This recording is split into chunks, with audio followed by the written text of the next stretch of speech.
And then they engage with cutlasses, which have like an 18 through 20 crit range. And I'm like, that's just brutal. I mean, the pirates run if you get. I think if you hit them once, they flee, but still.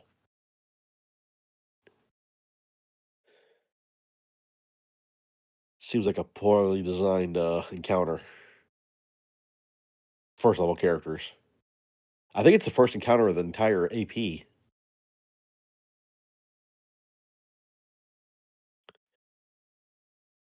But I think I might be running the AP too easy for my players. They're just trashing through it right now. But they're having fun.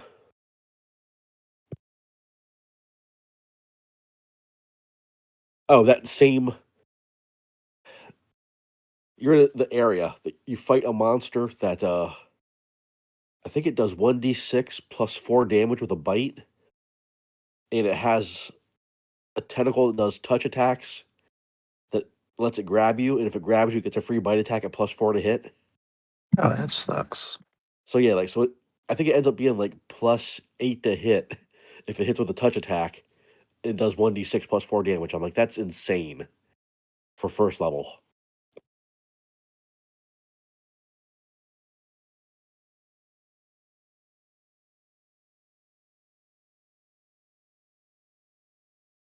So is Grady going to run some more? Yeah, I think he's doing like a campaign through the Weeby Goblin series. Awesome. Hope you guys have fun with that.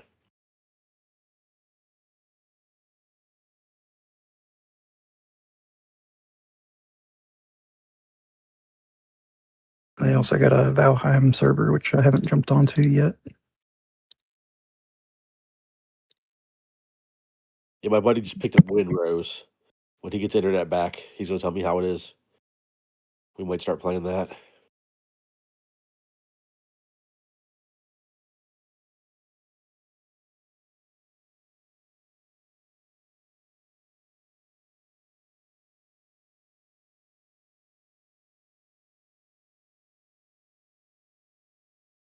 Right now, I've been playing Pragmata.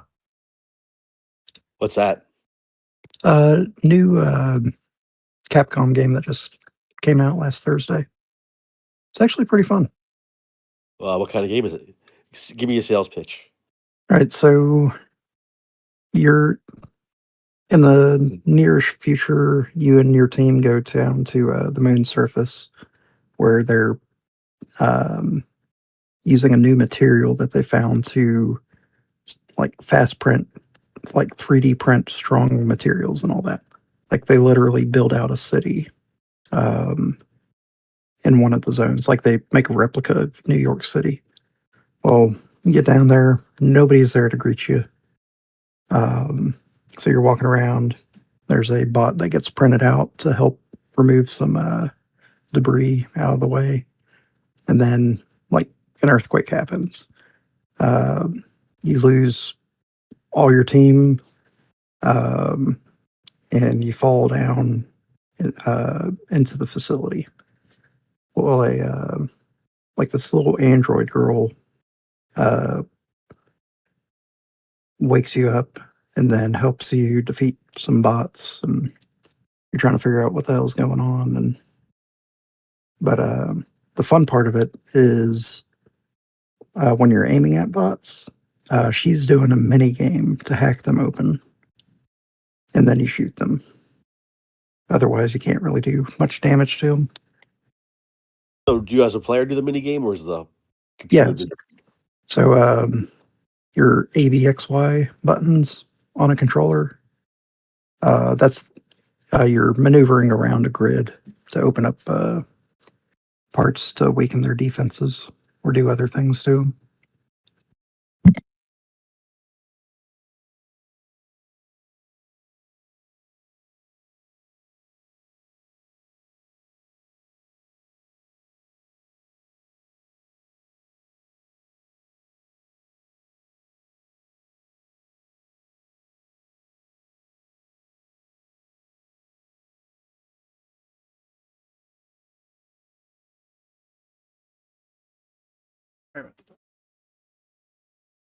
Hello. Doing all right.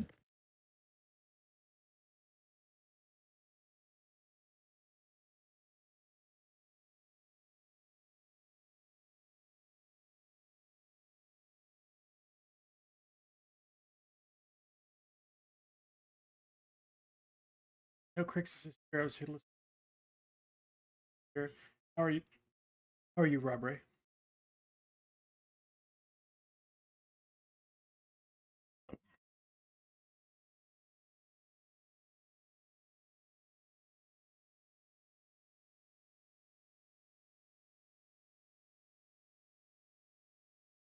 I am here.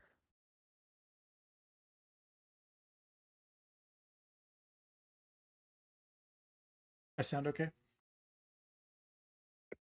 Yep, Yes. loud and clear. All right, so announcements. We shared when our Friday night game finished, instead of like scrapping the Discord channel like I've done in the past, I turned it into a Pathfinder network, and it's just a way to get everyone together. So of course you guys are welcome to be there. We've got a dedicated Valheim server that we're playing on. We've got 6 slots left, and of course there's a Friday night We Be Goblins game. I know you guys already talked about all that just a few minutes ago, but just wanted to repeat that and get that out there. We Be Goblins is hosted by Jack, a very, very new DM who's never DM'd before, but I think he's doing an okay job.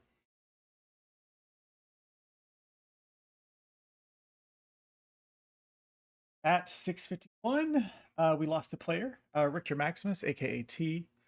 He went ahead and dropped the game. He won't be joining us tonight, and he won't be joining us in the future. His reasoning was gonna hang out with his wife instead. So.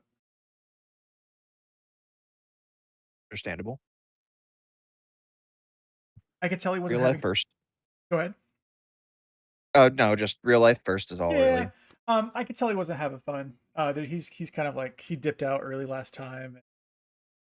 He's been having a lot of bad rolls and stuff like that, and it's okay. Sometimes we just don't mesh well. It doesn't work out. So, I'll make copies of his characters just in case. Definitely a good point to do that because we are transitioning right now. And we can kind of go from there. We still have a 4-man head count, so it's not the world. And of course we're not at the end of the campaign, but we are steadily approaching. That being said, do you want me to redistribute the funds so it's Yes. between the 4 of us? Yes, Okay. if you need to take some time, if we need to take 5 minutes and do that now, we can. Everybody else gets like 12,000 for A team. Extra. On top of what was already posted before. Here, I'll post the new total. Loot. 62. 613.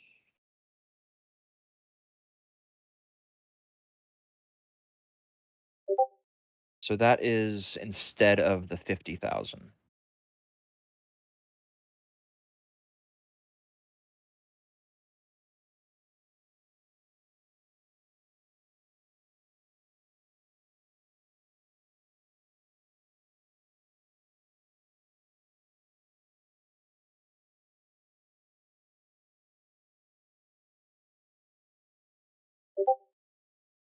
Okay, those are the new totals.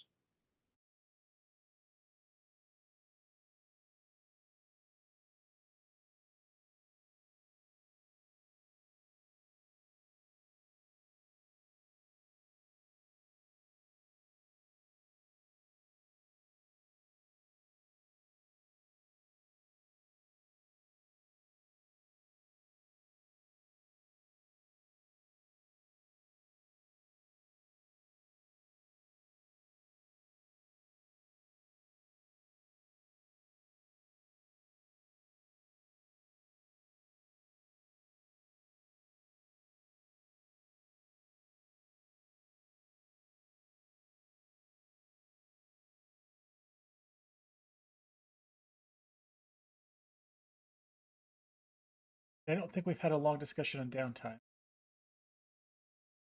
Here, we'll kick it off. What do you guys remember?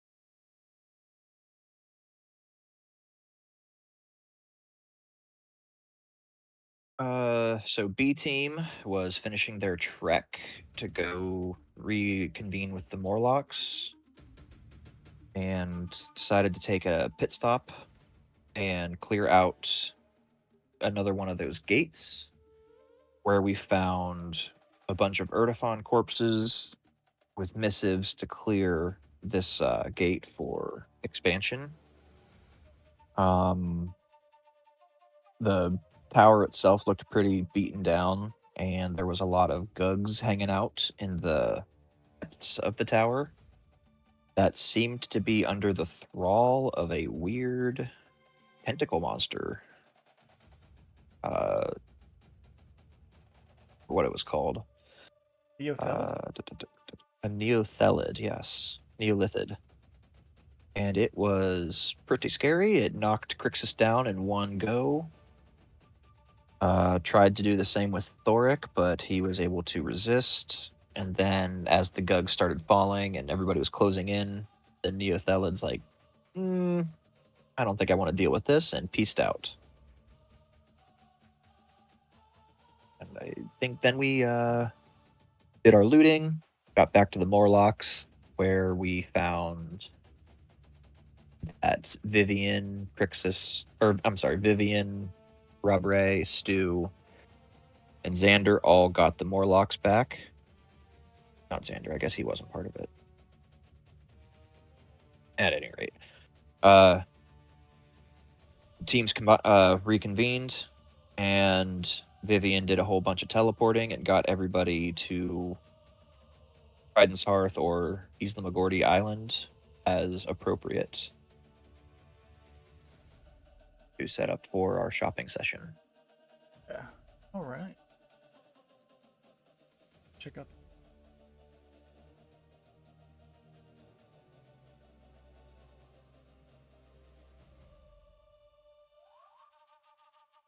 The Crixus bought a stone luck. Got his headband wisdom created from a 2011. Vivian's rolls.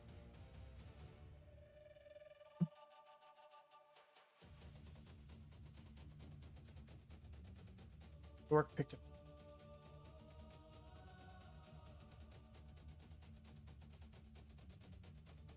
up. Rob Ray, did you get all your shopping done?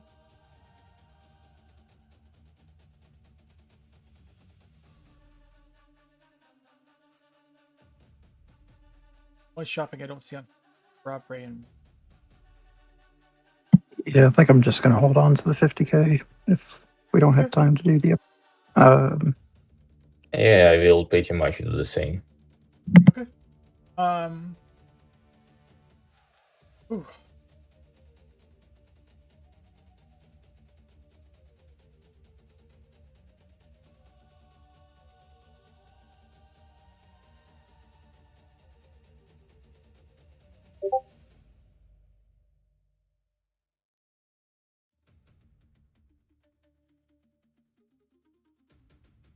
Anything you guys wanted to do while you're in town?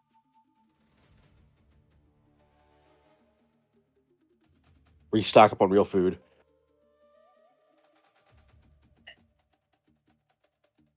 Yeah, that would be a bad idea.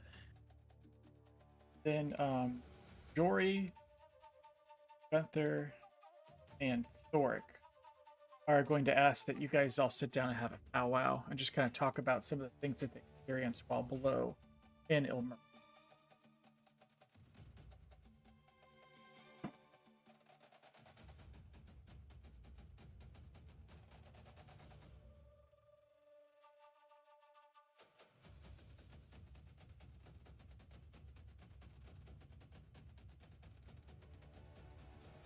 Yeah, of course, we would kind of sit down with them and kind of get the down low of how long they've, just how their experience was with the Deeper Dark.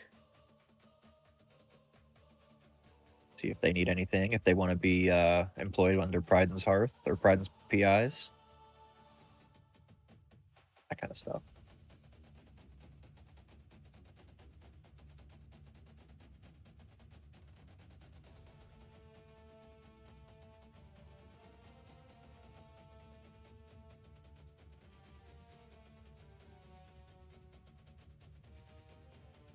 Could grab us a back spot quick.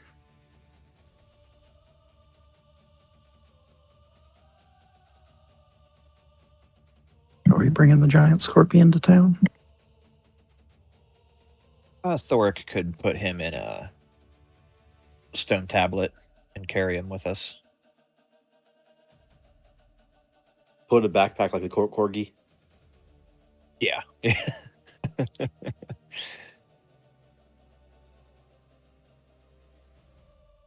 My own purse scorpion.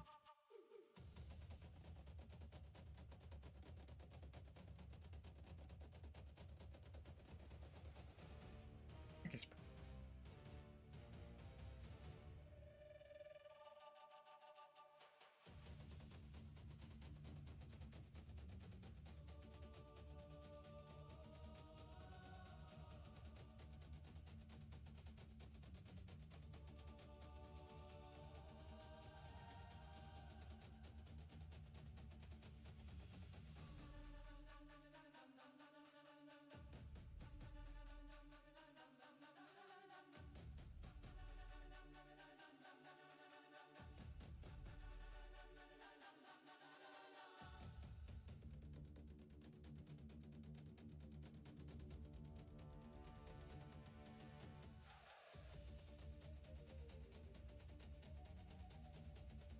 Okay, but yeah, they're gonna sit you down. You guys get all your shopping done. Any last minute ideas that you guys have, we'll definitely squeeze that. But overall, it's important that the three guys that you rescued kind of really just kind of take a moment and just have a little chatty chat.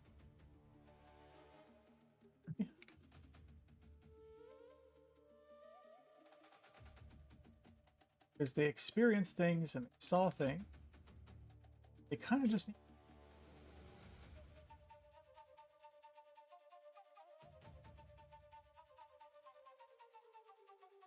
Black Room.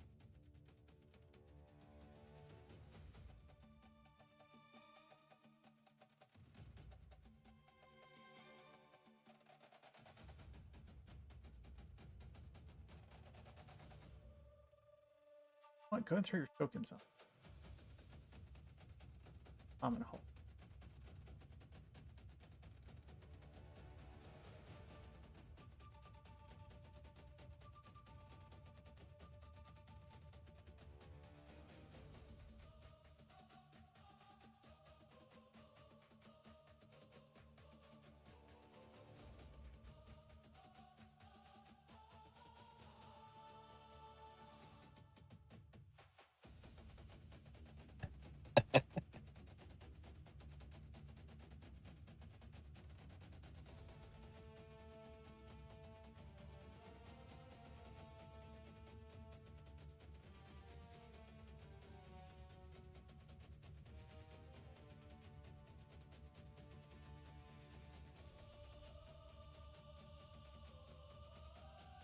Did Vivian grow devil wings over the weekend?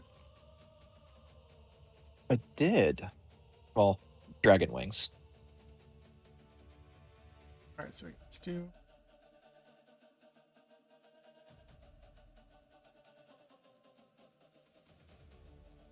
Fixes.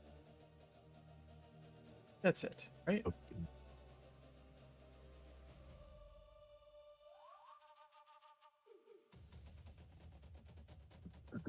Okay.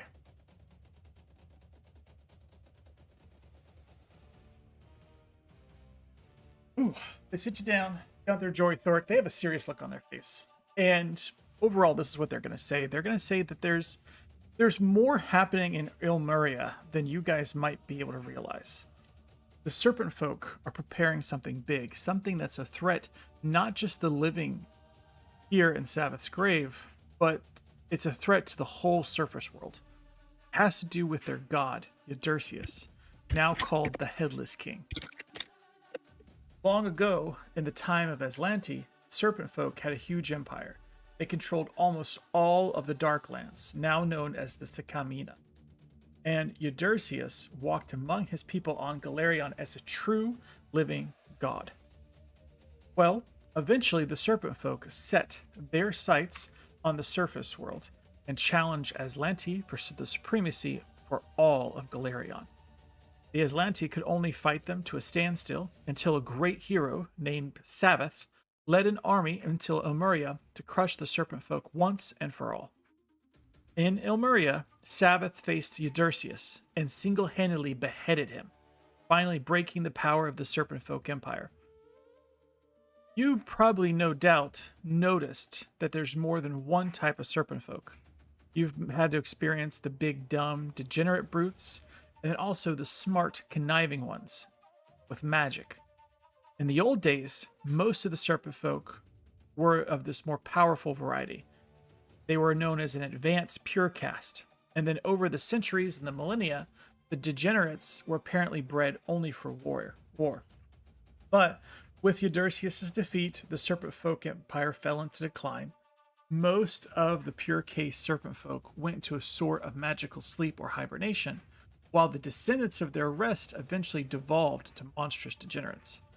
Occasionally, through a pure caste Serpent Folk is still born today, and one of them is a priest of Eudurcius called Ver Azul. He has a plan, and he's trying to resurrect Eudurcius. He's actually found the god's skull and believes that he can reunite the serpent god's head and body, restore and evolving the Serpent Folk, and bringing back their empire of old. If this is true, this could prove disastrous for us all. The scholars say that the Aslanti, even at the height of their power, struggled to defeat the Serpent Folk while Eudurcius walked Galerion. But the human civilization isn't nearly as advanced today. We're far too fragile and fractured, unprepared for the Serpent Folk resurgence, and they could wipe out and enslave every living thing on the surface world. At best, we'll become their slaves. At worst, they'll keep us in their larders like livestock until they eat us. That's what happened to the rest. Oh, I had to scrap that. And that's what's happened to some of our friends. Is that, when the snakes captured us, not all of us got to survive. Some of us got eaten. But we have an opportunity to avoid that fate. You guys as a team, the A-team, have already proven yourselves by entering the heart of their domain to rescue us. We've got to go back down there and stop Ver Azul before he brings back Eudurcius.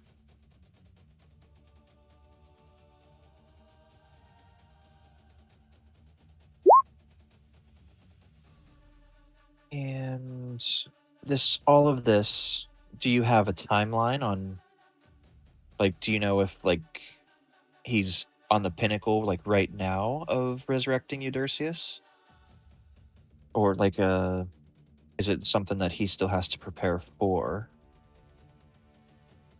Guess we should have, probably talked to that wizard lady a lot more. Maybe we'll pay her another visit.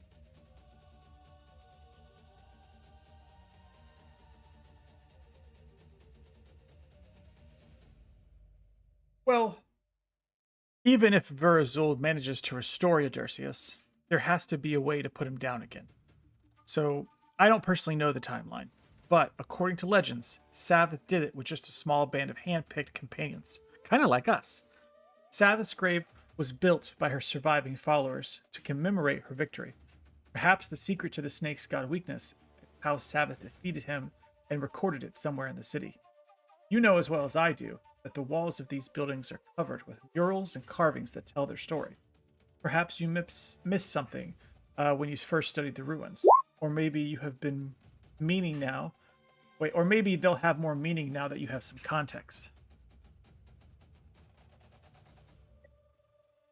How did you come about this information?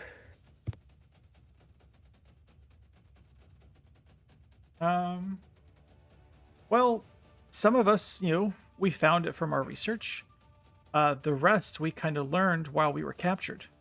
During our imprisonment, Ver Azul interrogated each one of us, and he believed that our party was scouting for an army, a human army, or a mortal army is what I should say. Perhaps their ancient enemy comes to stop them. When he realized we were on our own with no chance of escape, he kind of gloated about the new golden age he'd be bringing about.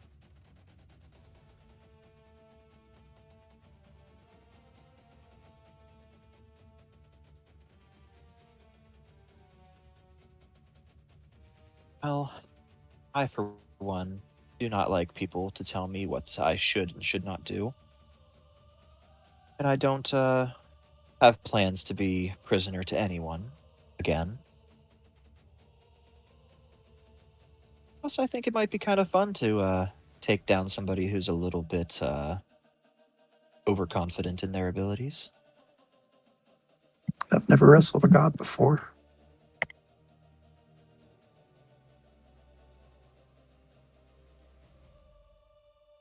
Crixus, this does go beyond your contract with us. No shit.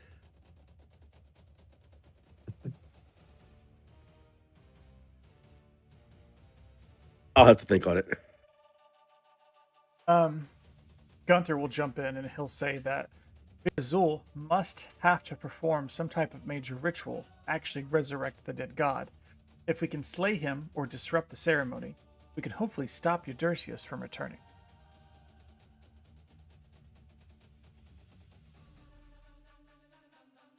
Do we have any idea where he might be holed up?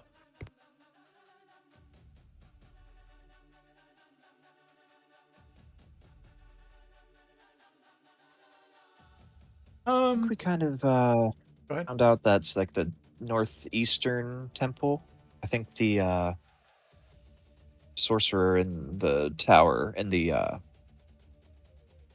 Thousand Fang Fortress told us that. Jory kind of wags his tail and his ears perk up, and he says, "You're correct. In a place called the Sanctum of Eudursius, probably the most well-guarded place in Elmuria. It's a fortress temple, built into the cavern walls outside the city. They never took us there, but I know there's a whole army inside, and it's well shielded. Serpent folk magic, practically impenetrable."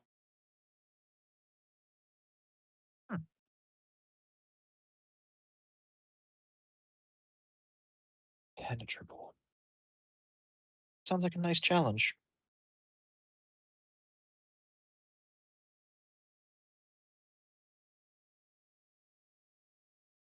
Are there more than 1,000 fangs in the sanctum?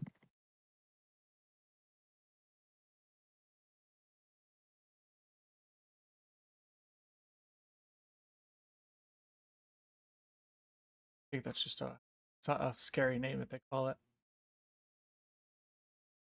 And you're right. I don't think we can actually assault the sanctum and defeat a whole army of serpent folk. Not alone, anyway. I think the best plan is to try and draw their forces out with maybe our own army. Even an army that may not be able to get into the sanctum by force, but it might just provide enough of a diversion for us to sneak in and stop the ritual. But first, we need a weapon. Before we were captured, we made an alliance with the Morlocks in Elmuria. I think they may actually be the descendants of the original Aslanti that attacked Ilmeria. In any case, I was able to convince them that we were representatives of the Aslanti and their ancestor gods. The Morlocks told us about a great weapon used against the serpent folk in the past, which the ancestor gods hid in a place called the Hunter's Maze. I didn't have time to go looking for the weapon myself before we were captured, but the Morlocks seemed to think that any attempts to defeat the serpent folk without this weapon were doomed to failure. Before we go any farther, I think we need to go to the Hunter's Maze and find this ancient weapon. After that, we can see about building an army. They'll direct you And where toward. do we? Go ahead. Yeah, where do we go looking for this maze? Gunther, Jory, and Thoric know that according to Morlocks, the Hunter's Maze is located in the northwest of Ilmeria in a choked warren of debris and fallen rock.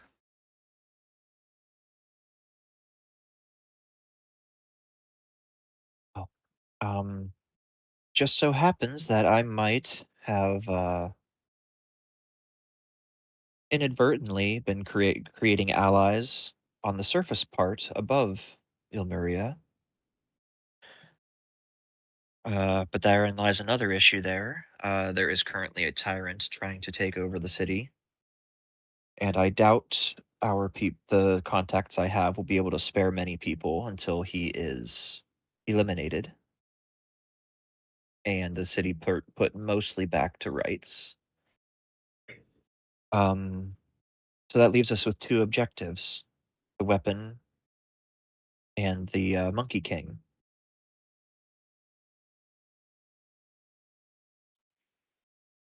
I'm fairly confident that I can convince the troglodytes and the people, the humans, to join us underground and take out the serpent folk threat once and for all.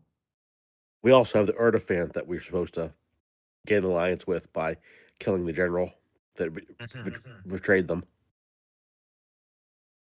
Yes, there's that too. So 3-pronged attack somehow of consolidating as much power as possible as quickly as possible.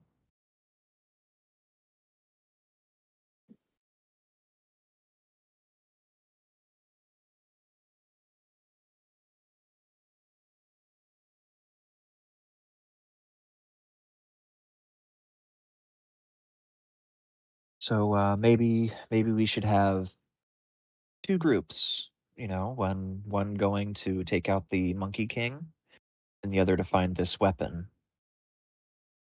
And after that, we can decide if we truly need the Erdofon's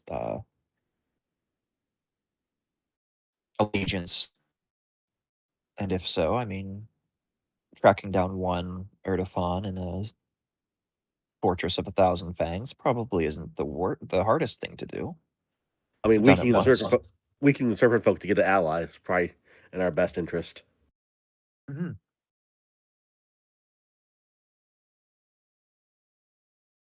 And it would make it easier to get the Morlocks across Ilmaria if they weren't also worried about becoming a snack for the vampires.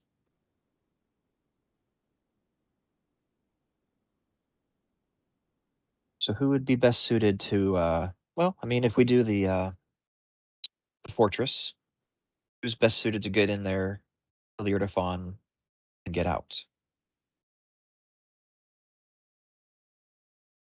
Likely it would be a stealth mission.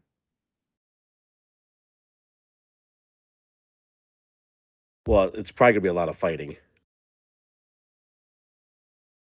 That's if the stealth fails.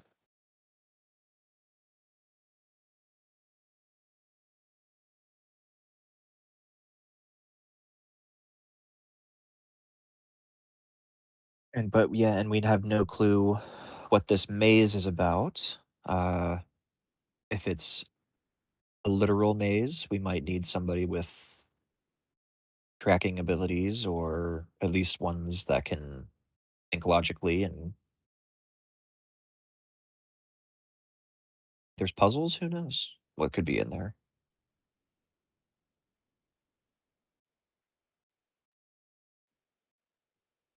Are there minotaurs in the maze? I haven't wrestled a minotaur before.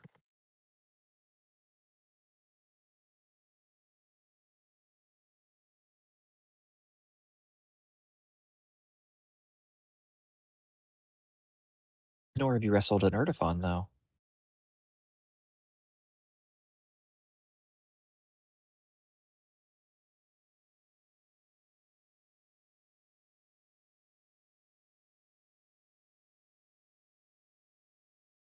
Well, What I about that? think, sorry, go ahead. What about that rogue in the rafters? Can I wrestle him? I didn't see. I mean, it's the Drow lady. She followed us.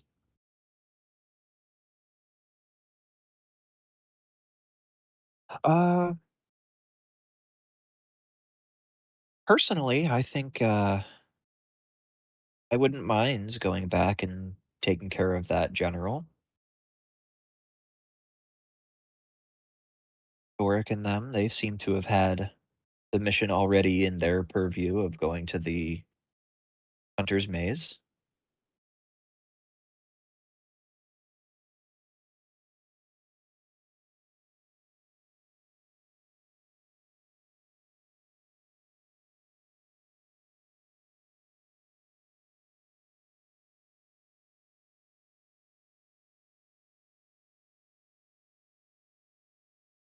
Grixis do Rob Ray. Do you have any input?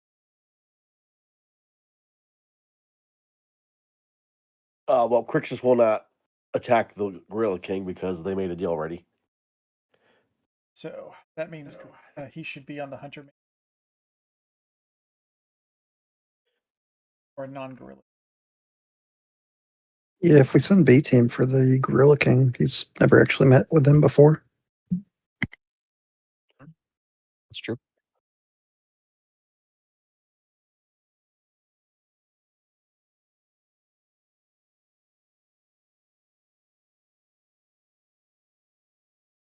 I mean, I don't know if it's split up because it should only take like what? If you're just gonna pop in and murder him, that should only take 5 minutes. I mean, it's very possible.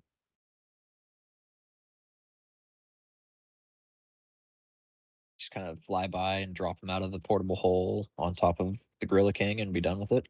SEAL Team 6. What are we talking about? Oh, assassinating the Gorilla King. Okay. Like if we just kind of go in there and make it a thing, it'd be like a 5-minute job. That's what Crixus was saying.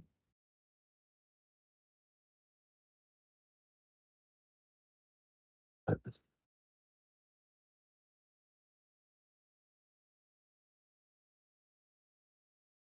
yeah, Vivian votes for the A team going to the Well, Fortress of 1,000 Fangs.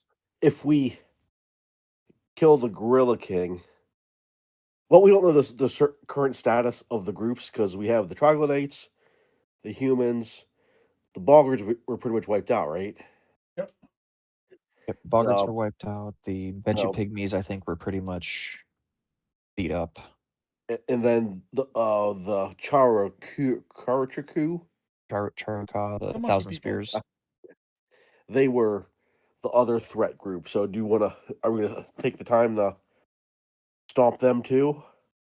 I mean, we Or try to make could. I know that they were kind of at war with the Monkey King. And that's right, kind but of why he was stalled. well, he might have conquered them by who knows with the surfaces. So they're gonna have to be dealt with too. Either make an Yeah, alliance or conquer them or that's destroy them. true.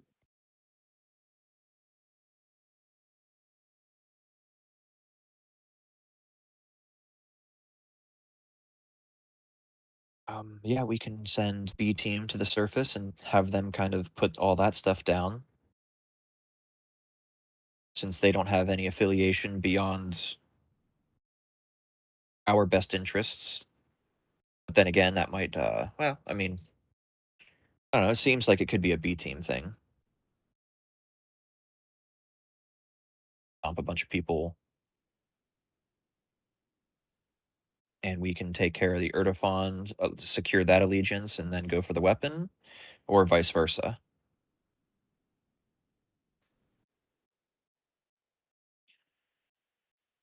Because what, it's in the northwest of Ilmeria, we go do that first, secure the weapon. Yeah, And having the weapon in hand will be a good reason for people to join us. yeah, yep, I think that's yeah. I think those two those two things should happen simultaneously or close therein, and then deal with the Erdofon as a close third objective. Is there someone on the B team that's good at negotiations that can convince the tribes to listen to them? Because we spent a bunch of time building up reputation with them, right? Yeah, as A team did. B team, I mean, Thorik's not. He's not diplomatic.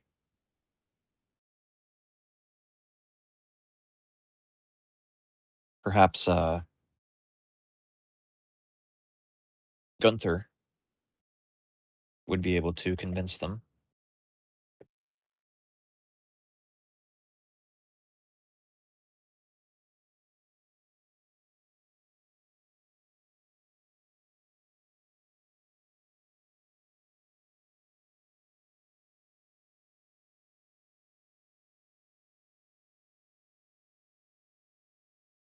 Got there.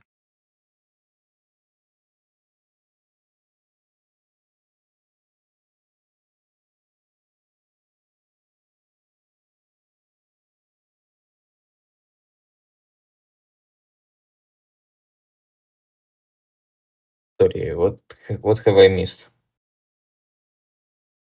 We're kind of deliberating on where B team and A team should go. Currently, we're kind of thinking about sending B team to rally Savath Yi, kill the Monkey King, and get the troops down to Ilmuria. But we're not sure. Like, does Gunther have diplomacy enough to be able to convince like the troglodytes and the humans to join us, or no?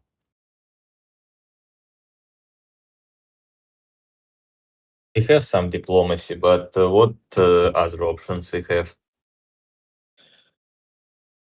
So we have 3 objectives that we've kind of hashed out.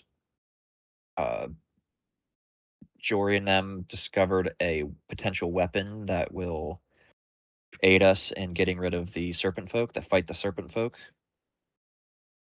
There is going back to the Thousand Fang Fortress to deal with the Erdefon traitor and secure the Erdefon's alliance, and then clearing Savath Yi to get those people to help us fight the serpent folk. Essentially, it is the game plan is to create an army to distract the serpent folk while the heroes kind of infiltrate the fortress to stop the ritual. So Team B will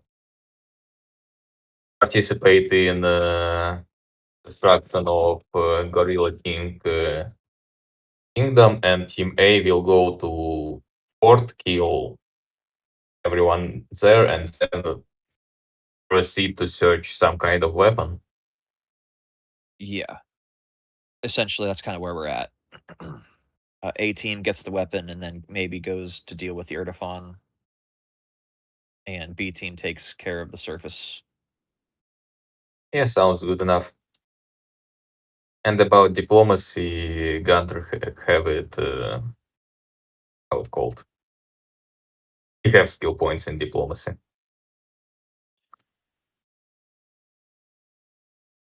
All right. Probably not as much as Vivian, but still. Well, yeah. I don't have very many skill points in diplomacy. Mine's more keyed into intimidation. Yeah. Okay. So I think that's the groundwork for it. Does anybody else have anything to add for that? I'm good with it.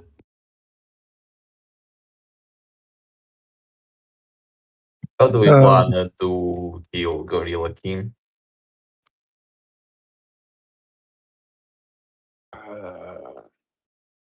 Who knows? Maybe he will do the same thing he did with us with the other group.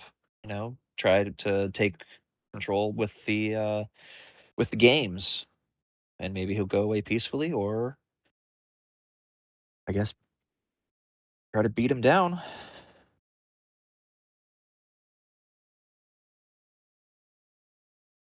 I'm not sure we have anyone who can 1v1 Gorilla King.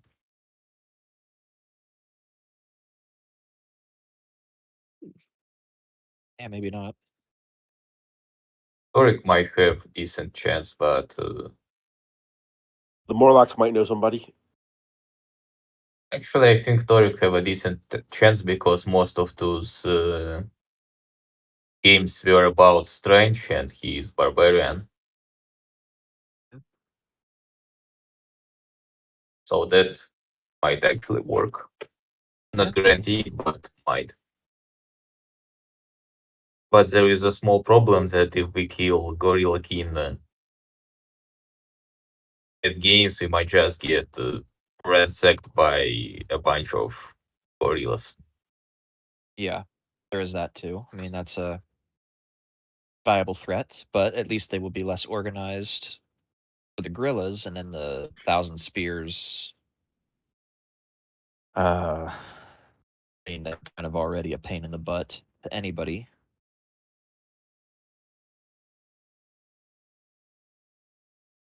might end up being take out the Gorilla King, take out the leader of the Thousand Spears. After that, it could get messy, that's for sure.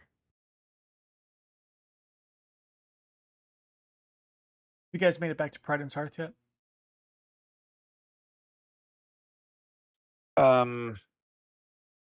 We had, or Vivian at least had dropped off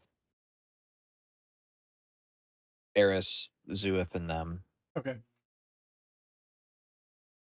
Is everyone level 15 or only Team B? Everyone should be level 15. Okay. During your journey to Priden's Hearth, I think is Sasha running. I think Sasha's running it. She said that she had a new investigator for you. Consider taking with you. Oh, okay. And do you have him without? Or is he waiting in the guild hall, or? Yeah, he's at the guild hall. We can say this is the guild hall. Okay. She'll bring him in for you guys to interview.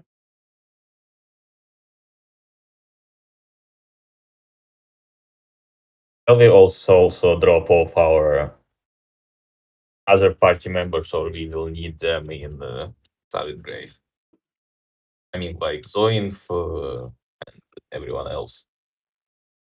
I think the only one that would be remotely useful would be Grady.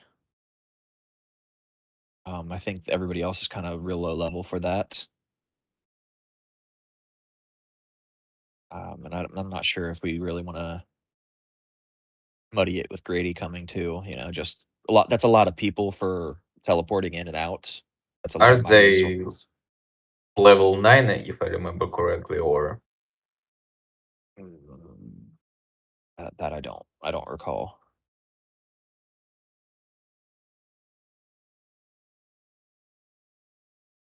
Eris is level. Definitely should bring her. Yeah, she will not survive a war with Gorilla King.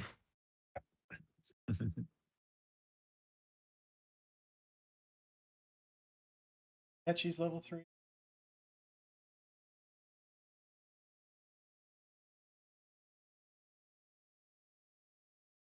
God, I fucking.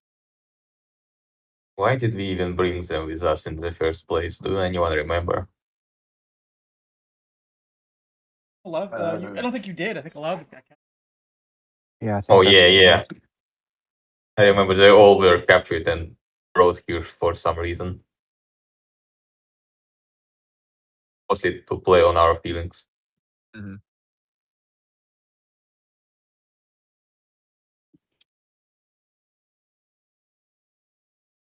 But I think we should.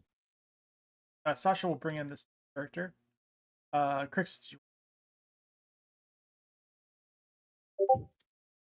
So she leads in a disheveled Morlock.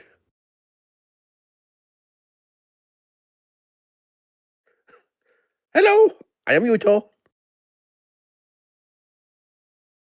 You're who? Yuto. That is I. Us two? No, they're- Yuto. What about my toe? He looks at Eris. Do they speak common? Yes.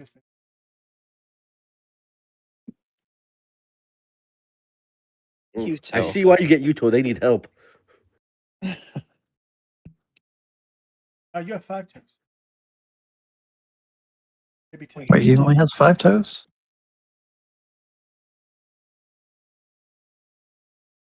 No, he's in my bag. Tentagard's in my bag. Oh, okay. At any rate, Yuto. What sort of qualifications do you have to think that you would be a good fit for an investigation group?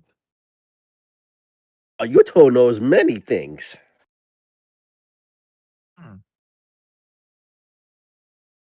Yuto knows magic too.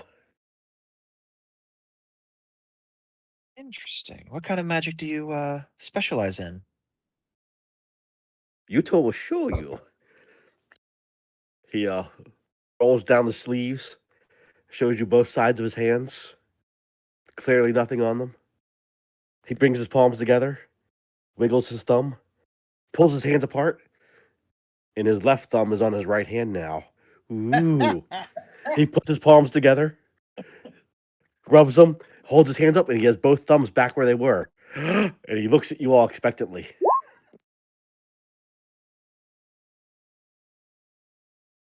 It is impressive. I've never seen magic quite of its equal. He looks back to the guide. The other Morlocks love that trick. Hmm.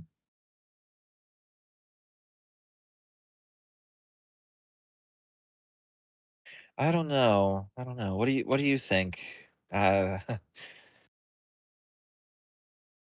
Gunther, Jory, you seem to have one person left or less than standard troop since your other companion we had found dead. Would you have an opening for this character, this creature person? Can he show some more tricks? Well, maybe Tough he can crowd. distract the Yuto. enemy while we get away.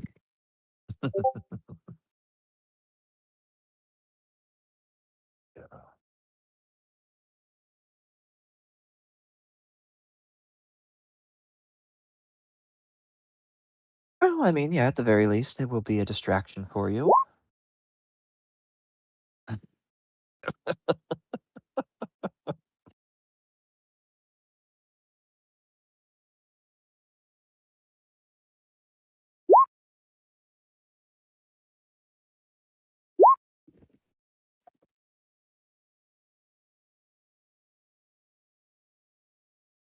You don't want Yuto will leave. Oh, I mean, if you're interested, I suppose a trial run wouldn't be out of the question. It is to save your people or use your people to save the world. So maybe you will have a better rapport with them than some of us. Yes, yes, they are very poor. Good stew, though. Fresh as lice. Sasha's got a look of Yeah. disgust on her face, and she's like, Uh, I can ask him to leave. I mean, How are you proficient combat wise? Since a lot of our operations are quite dangerous, so Oh, Yuto does not do danger. Fighting's bad. Many scary things down there. But we're not going down. We're going up. but if worst comes to worst and we had to face some opponents, what would you do? Yuto will watch.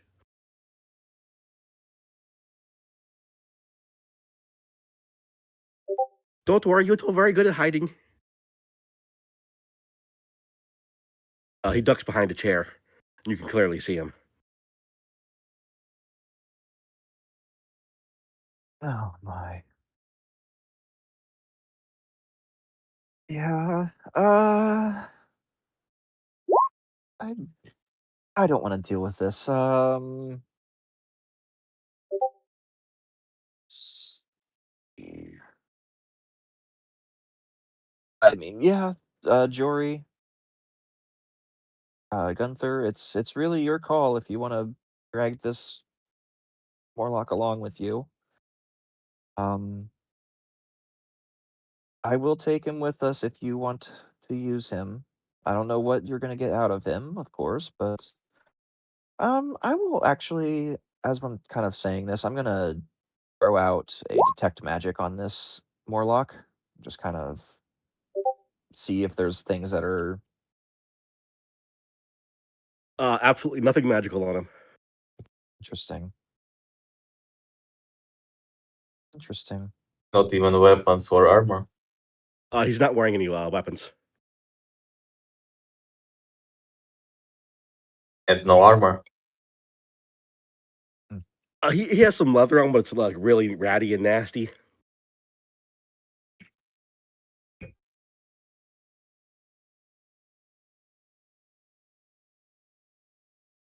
We are definitely scraping the bottom of the barrel. That's where the Maybe- best stew is, on the bottom. Maybe even second bottom. I assure you, Gunther, that we don't always entertain the possibility of creatures such as these join Priden's PIs. Usually we have higher standards, but with time being of the essence, you do what you can do. He's standing right here. Oh, I am fully aware. Yuto seems to be completely oblivious.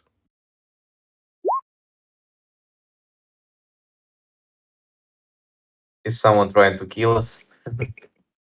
I noticed Yuto didn't have him, so I was just. Oh yeah, I meant to do that with you. So what we know about him? He is maybe good at hiding and he knows some tricks with hands. Dear God, man.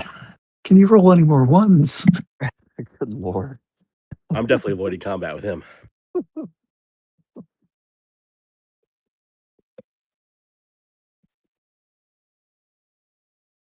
Wow. That's bad. Do we know anything else about him except hand tricks and hiding behind chair? I can't identify anything magical off of this person. I guess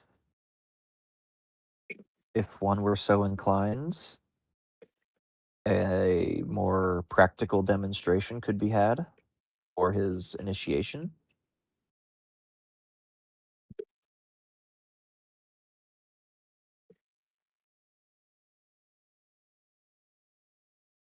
You say that your main defense is hiding and running. What happens if those are not options? Because we are going into large fortresses with stone walls that cannot be easily scaled or delved through, with lots of serpent folk that want to potentially eat you, although I can't imagine why they would. Oh, if Morlock can't hide, they die. How they die? Can you elaborate on that part? The serpent monster men, they just bite you and they smash you. Sometimes they cut you. And you have no way of avoiding that if you can't run or hide. Interesting.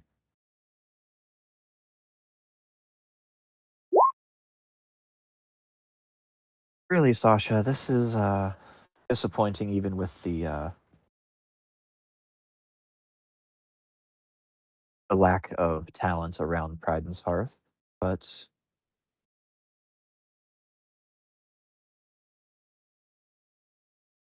at the very least, I suppose we'll get him out of this area, out of stinking up Priden's Hearth.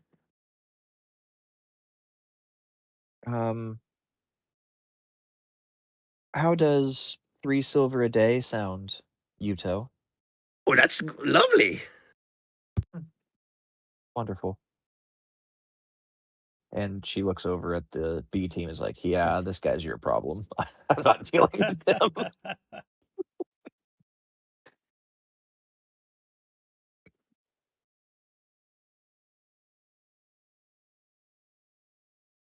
You know, we have Nakechi and others who can make a team C,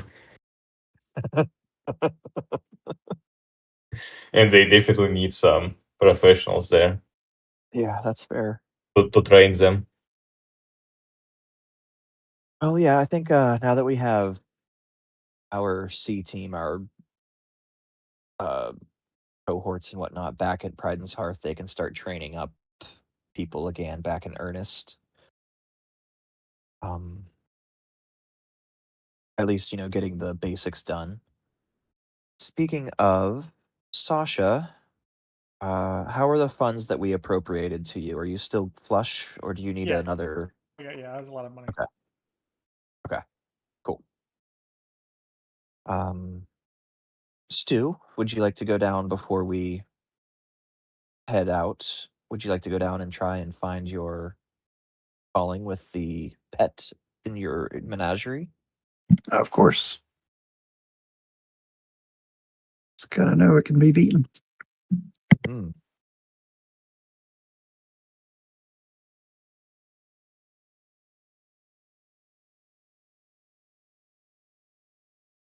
So, yeah, I think we should. Welcome, Yuto.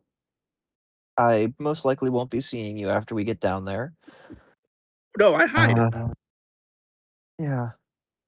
How about I know. How about we play a game of hide and seek to see how good he is at hiding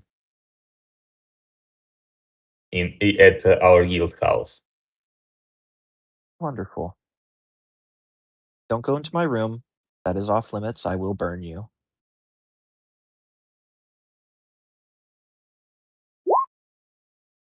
Go hide here. Somebody will come along at some point to find you.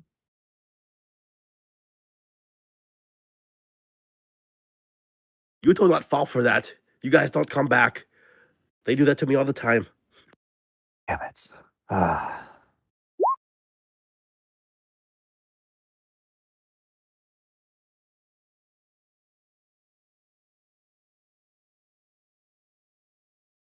This is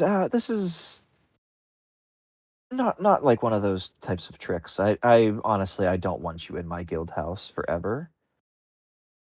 This is to actually determine if you are sneaky enough to be able to scout at the very least.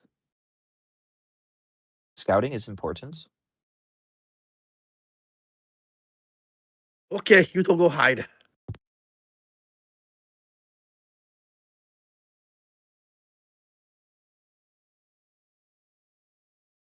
So we count maybe to 30 and you hide, and then we go seek you.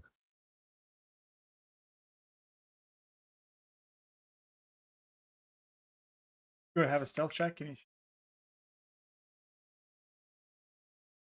As soon as you walk in, you see him sitting beside the couch, giggling.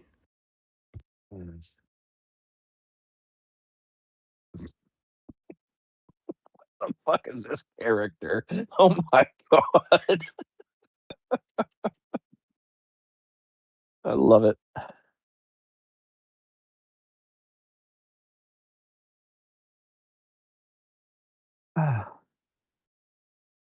He's gonna die so soon. Yeah. Poor sweet summer child. Yeah, teleport us back. Well, at least I'll only be out 3 silver. He shouts over the couch, "Payment up front!"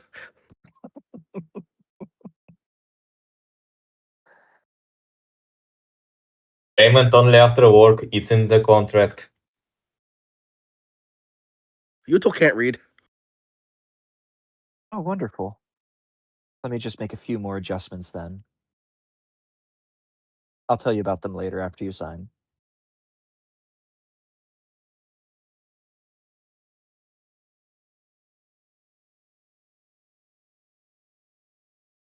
What adjustments are... Oh, he's there's a rider in the clause that he's not getting paid unless he actually does something Maybe combat we, wise, we could or take him as a, how it called, volunteered practice studies that are free of yeah. charge and paid in experience. And if anybody if some big bad requires a sacrifice or a prisoner exchange, he's the first candidate to be volunteered. You guys are terrible people. No, we are good people. We just need our employees to have some experience in this field. Like 5 or 6 years of experience for this entry level job. Entry level. Yeah, it's okay, Yuto. There's just minor adjustments here. You sign, and we can take you with us. And yeah, Brixus looks like you guys are all insane. He's going to die. What is wrong with you people? How did the Morlock even get up here?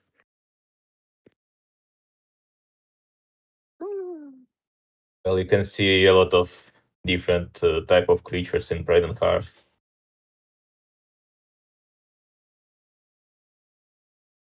yeah. I mean, how does anyone come to Priden's Hearth? I mean, I was a stowaway, running from my past. Actually, that's a good You question. How did you arrive here? Why have you come here in the first place? Yuto points at the door. I walked in. And why you arrived in Pride and Heart, where you lived before? Oh, Yuto was underground.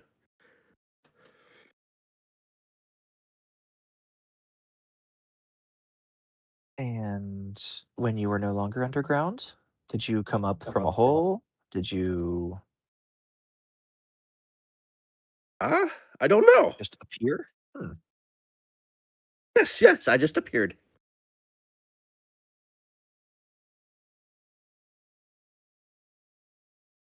I would like to sense motive this creature. Oh my gosh. Load, please.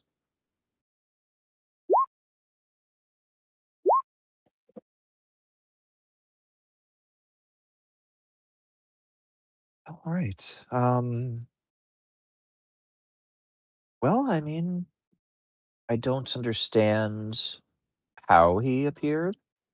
Maybe it's a magical backfeed from all of the teleportation that's been going on under there.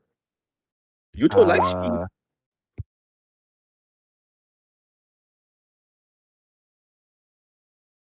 yeah, very odd. You were in Ilmeria, though. Nope, I was underground. Underground, right, of course. Lots of Morlocks and sharp-fanged serpents and It was weird dark. Stark. Sure, he's not a dingo, Yeah. like a Well, he dingo doesn't dingus. Vivian. he doesn't detect as a dingo. Vivian, Yes. with your 37 spellcraft, he either teleported up on the surface on his own. No, he seems so odd. Maybe he followed you guys from the Morlock, encampment up into portal, possibly. Yeah, these are just some ideas He's a, later. Go ahead. he's a stowaway like you. Just jumped right into your Yeah. teleportation.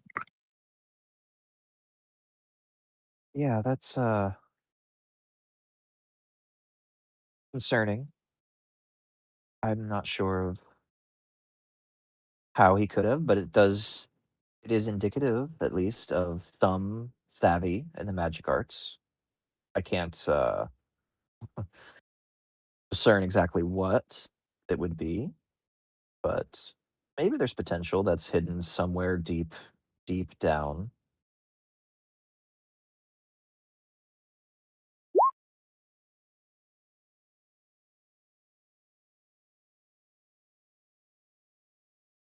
Well, if you're okay with having the 3 silver, I don't see why we shouldn't hire you at least for, we'll say, a week. See how things go.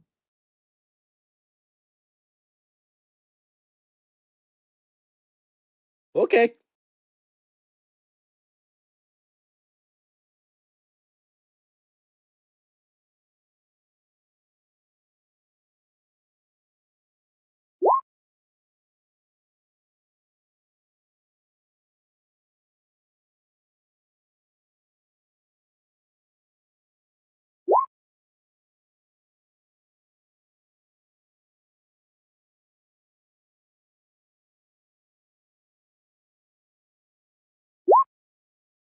Thanks. I really do appreciate this, Sasha, for finding this one. If he survives, you can personally oversee his training and development. Oh, I'm really busy.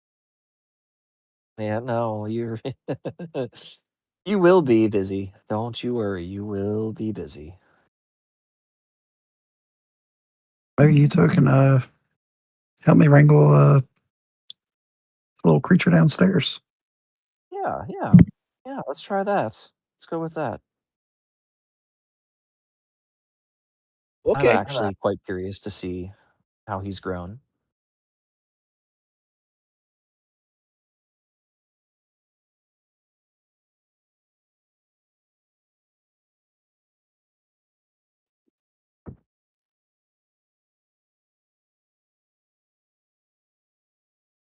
Yeah, and I think we head to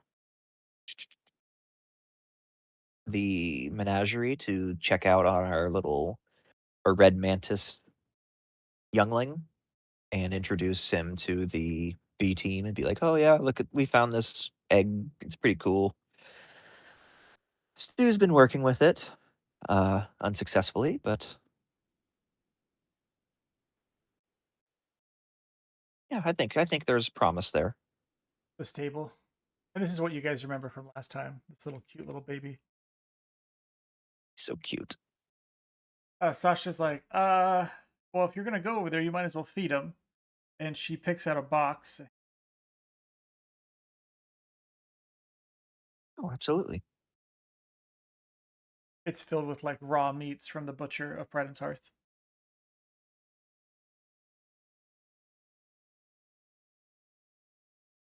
Has he shown any signs of warming up to you, Sasha? Or no, not Oh really. yeah, he's just precious. That's my boy. All right, you guys are gonna go see him. Yep, we're gonna go see him. All right, so you go in the stables.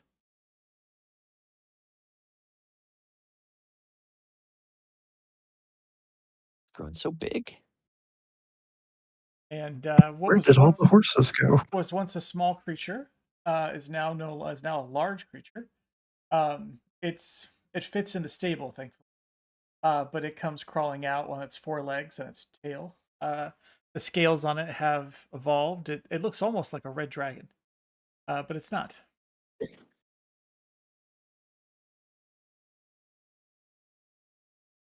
Doesn't speak. It just kind of looks at you guys curiously and moves its mandibles back and forth and has its tongue and antennas move excitedly. It seems you guys haven't been here in a while, so seems kind of standoffish. You guys walk in.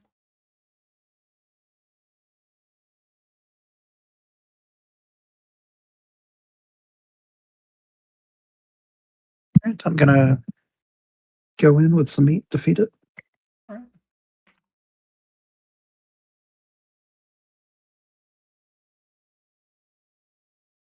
It won't. It won't come close to you. Kind of watches you guys curious.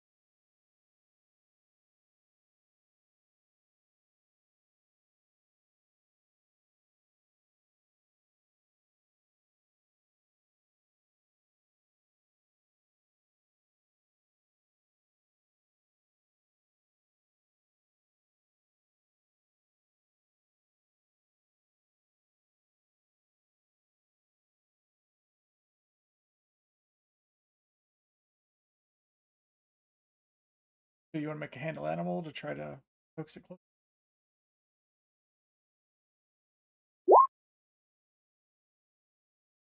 Oh, okay. All right, Yeah. next What one. does that? What does that look like, Stu? As you're trying to get this half dragon insect to trust you?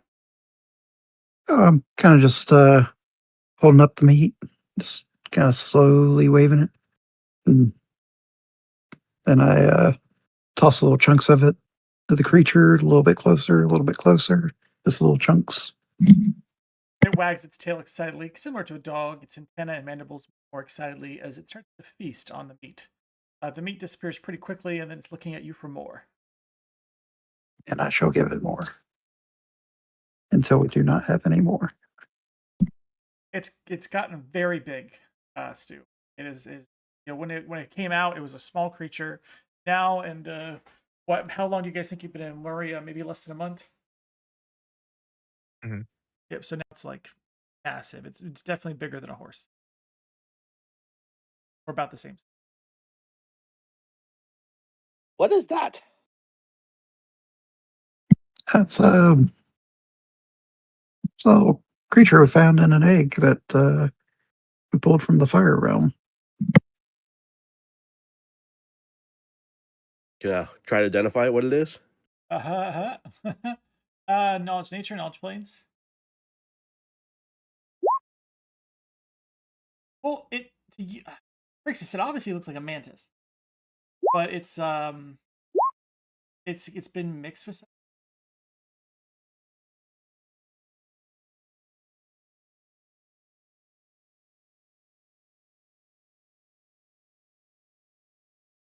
That first roll was Stu, not Yuto. Yeah, Okay. Yuto might actually know. Okay. But yeah, like Udo would. Yeah, Udo would know it's obviously a mantis of some sort. But it's got these draconic scales. It's fire truck red. You look around and you kind of like walk away from it, you check out the stable, and you see that there are scorch marks in the hay and on the walls. You think it's possible that it's definitely a half mantis of some sort. It could be like a half dragon, or maybe some type of half fire creature. It's definitely not of this world.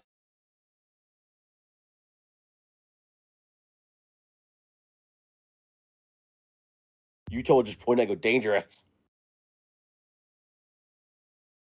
Danger, but it's so precious. Look at his cute little arms. They go wild, and it's just cute. No danger here.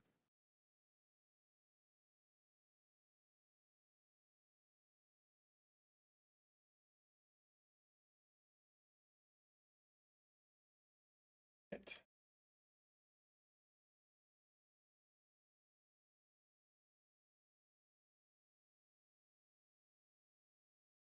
Well, I think if we're done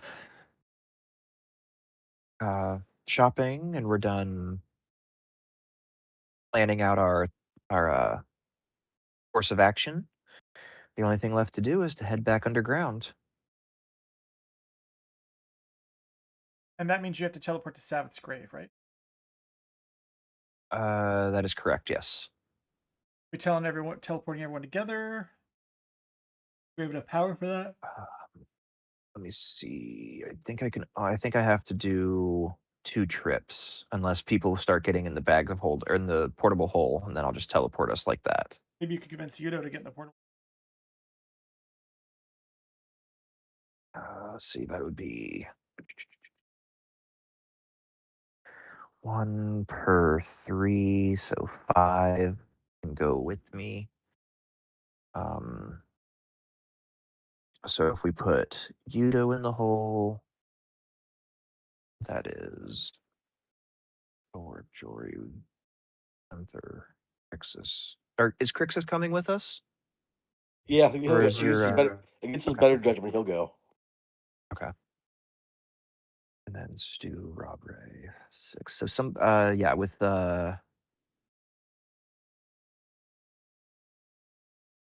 yeah, so Yudo and somebody else will have to get into the hole. I mean, to use just one teleport to get us back to Sabbath Yi.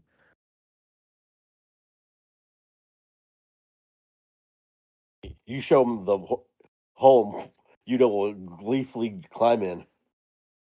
Yeah, nice hiding spot, huh?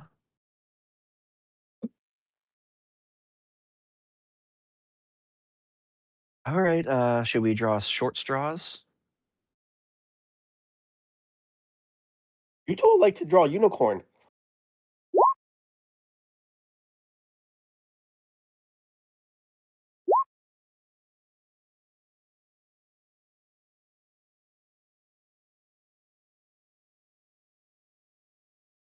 You guys are drawing straws. Everyone roll D100. Yeah.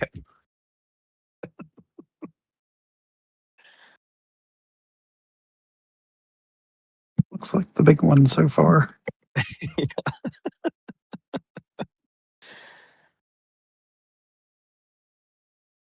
Too big. Go into the bag.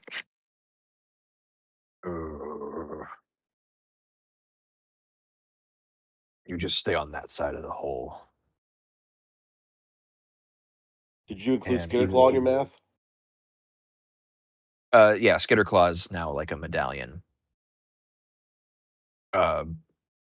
Orc cast carry companion on him.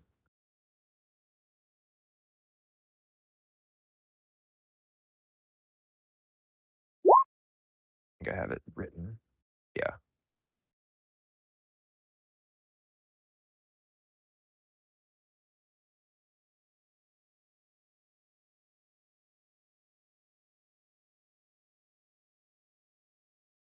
Or Crixus and Udo. Yeah. Thoric will If get he's into the using hole with straws. Udo.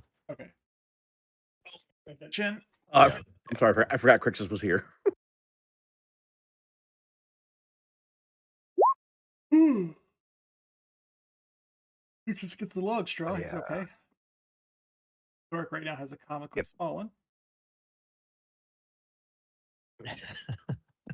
It's just hidden behind his fingers. But yeah. All right. Thoric will get in the hole and How long can he hold his stay in there? breath. It's yeah. Double con. I think it's double con, but Thoric can actually hold his breath for like hours per con instead of just minutes. So yeah, he's fine. Where is that?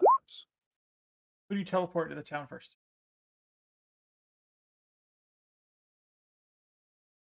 So I can actually take everybody with Thoric and Udo in the bag or in the hole. So I will aim us for the human section of Sabbath Ye, and I need to roll my D100. I think that passes easily. Yeah, it's only if it rolls up in the 90s that you have to worry.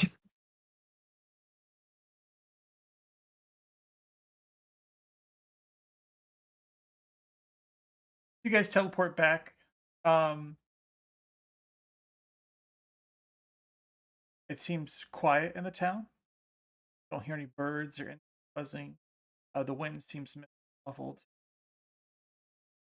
You guys look around you at Sabbath's grave. Everything is still ancient, like it always has.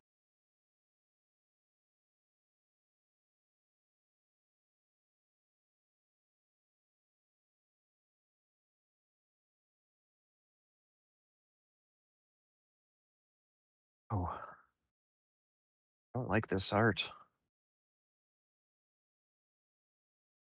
Strong.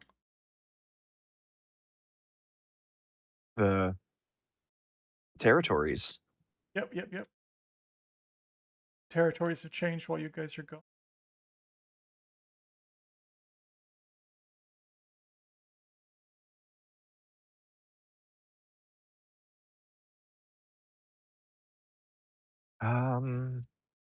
Everything So when we seems. pop into the Go ahead. human section, does it seem like it's been taking siege, like it's under siege, or if it's just like left alone for now? Well, it's kind of cleaner than before. The bloodstains from the Night of the Dead have been scrubbed away. Everything's arranged really nicely, facing. You see some tribe members, but they don't really look at you.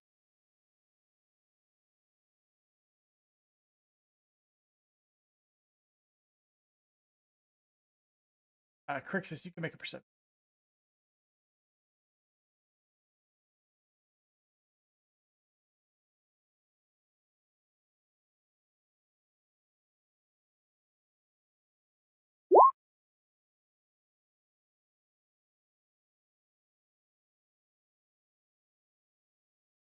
$30. It seems 32 if we're in a jungle. it seems subdued in the tribe of the city. It's too quiet.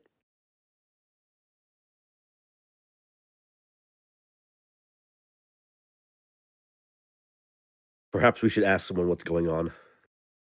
Just I'll look and see if we can't find ozons. Yeah, ozons. Druid.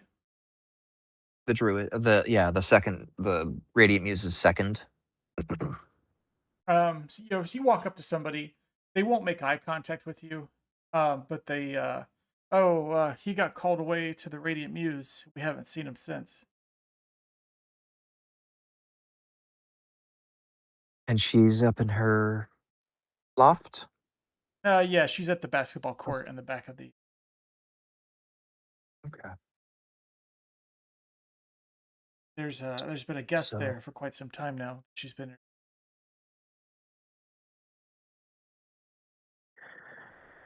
Well, I mean, it's not. Well, let's go see the Radiant Muse. Let's see.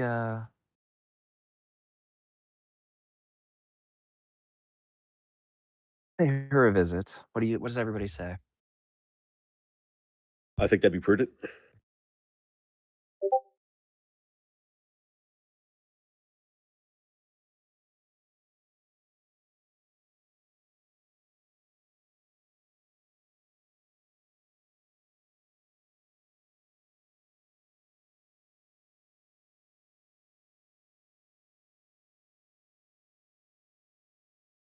Right. So Vivian will kind of lead uh, lead the party back that way.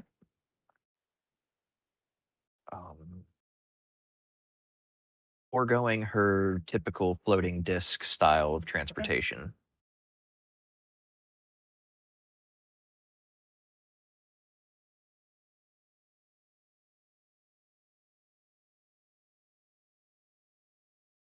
Okay, so you guys head to the ball court.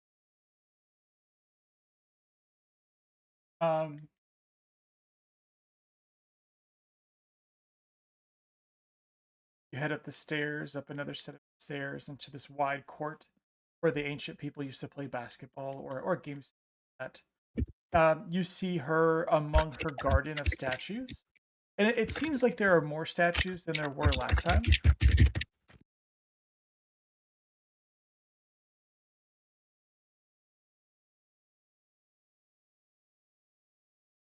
And almost as an afterthought, Vivian will, before getting up to the Radiant Muse, she will unfurl the portable hole and let Thoric and Yuto out before they suffocate. Okay. Yuto happily climbs out as if nothing's wrong, but he squints at the light. Okay. And yeah, Thoric will trundle out as well and take stock as we walk up to the Radiant Muse.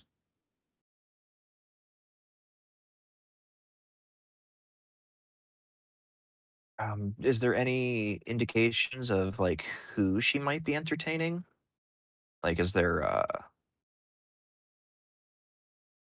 just humanoid statues that are similar, or is it more like there's Charoka that we see that more often, or as part of Well, these new additions? She did say earlier all the statues were volunteers. Yeah, yeah.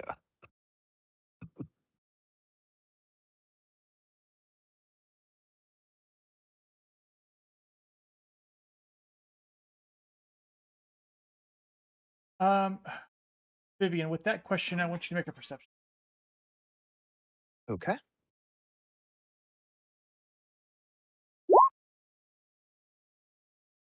$23.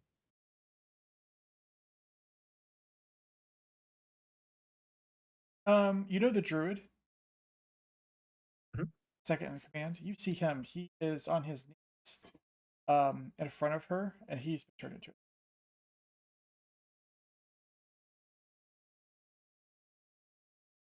Yeah, I can't imagine. That doesn't seem very willing there, Crixus, but who knows? Maybe that's the form he decided to take. Does he look happy, frightened, He resigned? looks frightened. Yeah, it doesn't look very voluntary.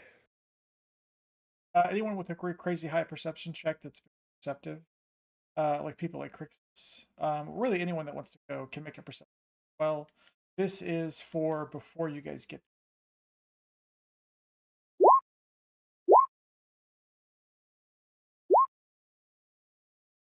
You're good. You're focused straight ahead. So is Thoric, Vivian.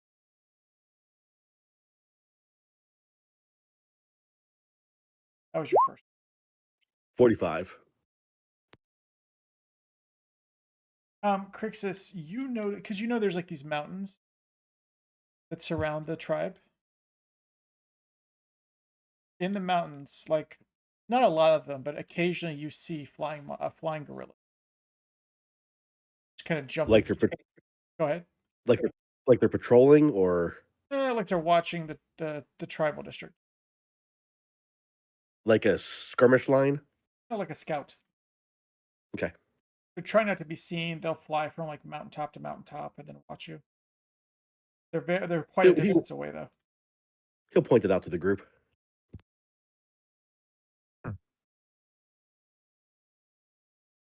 Maybe we were too late. Well, we're already here, though. You see the radiant muse. You see the radiant muse, and she's like, there's like a music, like a harmonic song that kind of fills the air, but there's something wrong about it. She turns in her beautiful elegance. She lives, well, of course, is an Iliant. There you are, my lost performers, my wandering chorus. You have returned to the stage. She descends slowly, her wings shimmering, her coils draping across the broken statues. Don't be afraid. You were always meant to be part of this scene. She kind of lands before you, and welcome. Well, thank you for your audience. We are just stopping by on our way to underground area in your district here. On our way to a place called Ilmuria. I'm sure you were aware of it. We saw a few things that were disconcerting, and we thought we would check on you, see if you are still safe. And for news, what has been transpiring since? From behind a large column walks this creature.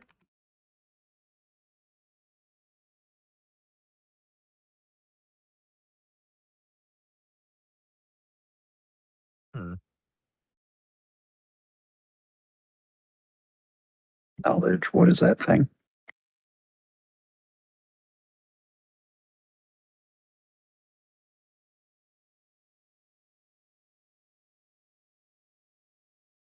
Launch planes to it.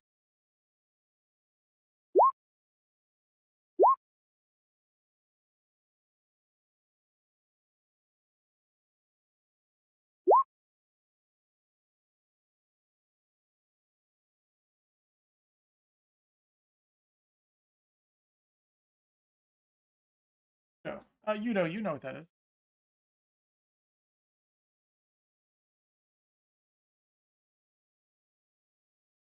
Outer planar being. It's a type of Rakshasa. And he starts talking. And he says, Radiant Muse, these are the ones who betrayed you to the Gorilla King.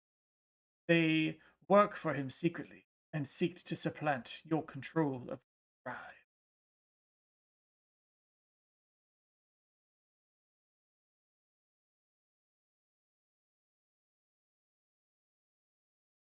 Those are evil, shape-shifting, backstabby things, right? Yeah, they are.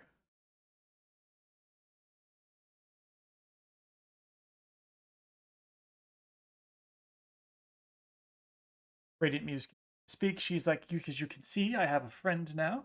I am no longer alone in my composition. I have found a collaborator. She smiles wider than she should. One who understands the structure, the consequence, the finality. Where I bring beauty, you bring. And she looks to the Rakakasha, and she's like, "Together we will finish this."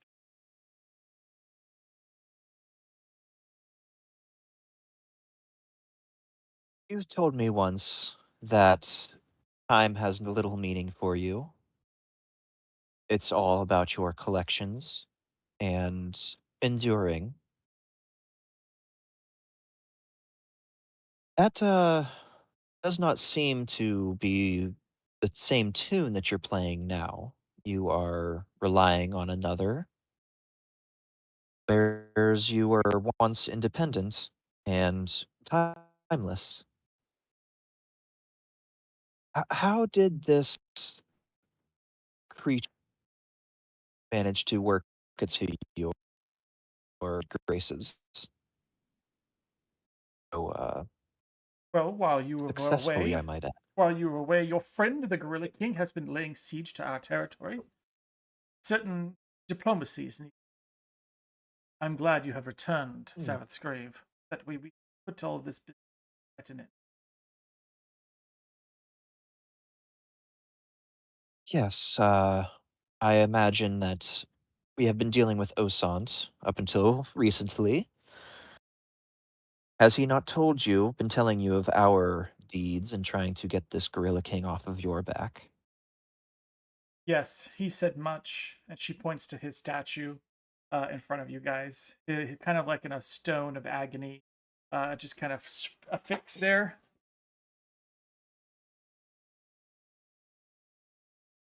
And had you heeded our counsel when we asked or requested you to deal with the troglodytes in a favorable manner to unite a united front against the Gorilla King?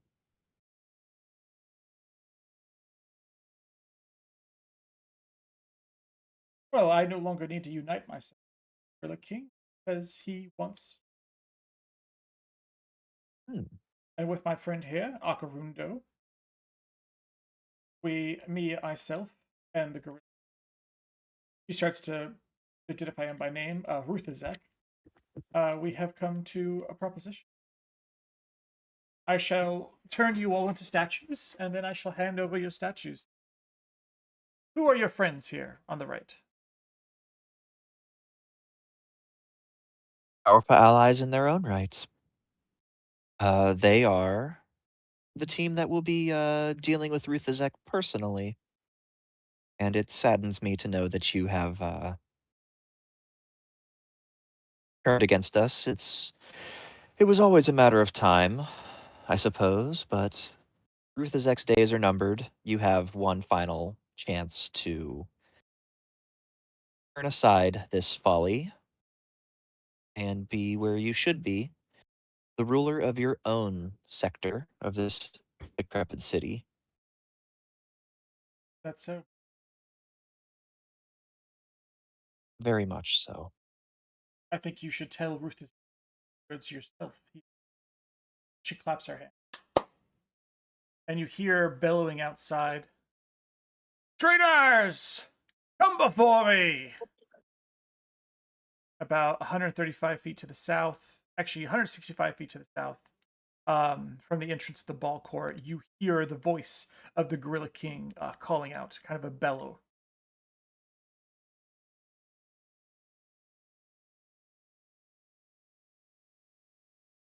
Well, let's get this over with, shall we?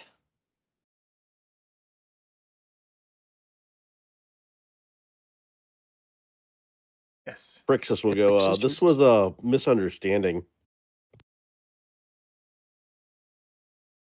Crixus, if you, Elvin, darling, please come kneel before me. I will turn you into stone, and I can capture you.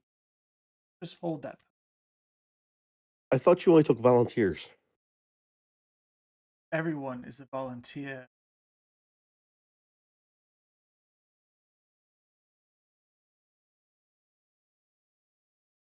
I will have to pass. Thank you for your offer, though. It was not an offer, it was a command by your queen, by your god.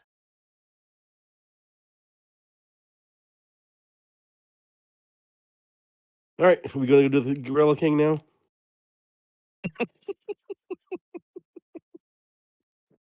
Oh, how quick the tune has changed, Grixis. Let's go see him. The Radiant Muse looks to her hunters, and she's like, "Take them, capture them."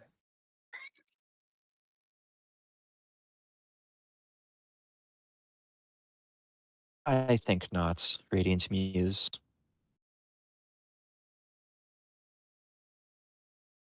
That's where got these guards on the right. I gotta. You recognize these tribal hunters. You actually. Well, one of you went hunting. But now they look dead in the eyes.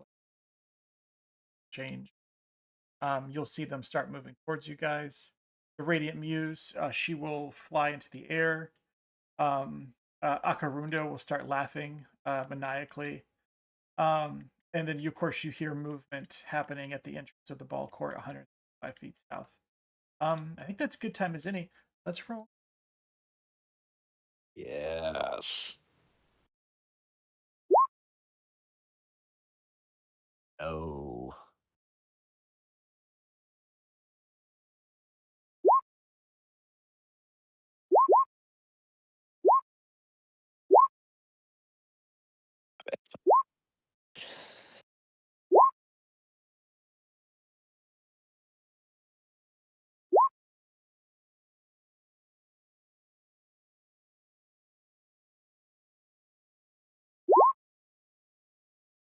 Is anybody else lagging? Yeah. A little bit, yeah.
Crix's initiative should be a 23. Actually, no, never mind. We're in a city. This is not jungle.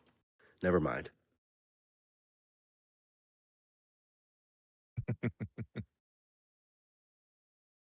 Why are we fighting her again? She is been bewitched by the Rakshaka, which is a extraplanar trickster type thing that likes to sow discord, and convinced that we are betraying her to the Monkey King. So she is trying to deliver us to the Monkey King as payment for her safety. Mm-hmm. And she wants to turn us into statues. Can I we mean, Crixus I understand because somehow he's so pretty. dispel this being done by Rakshasa? Well, I think it's just lies and trickery.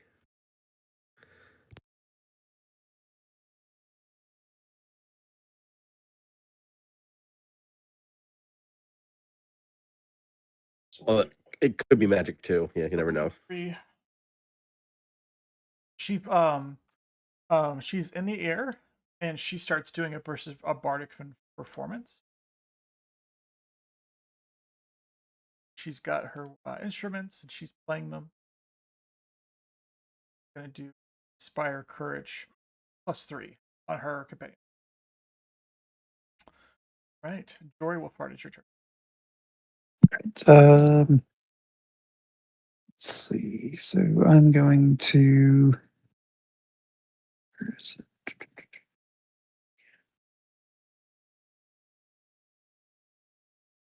All right. I'm going to move closer to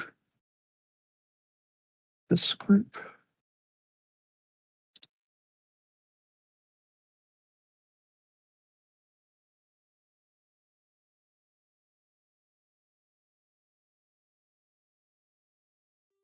One second.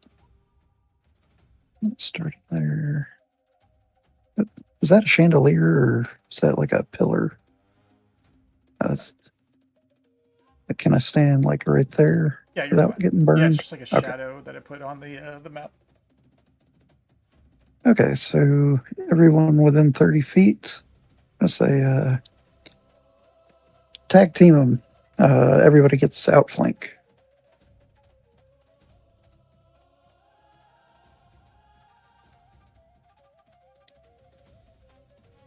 That'll be his turn.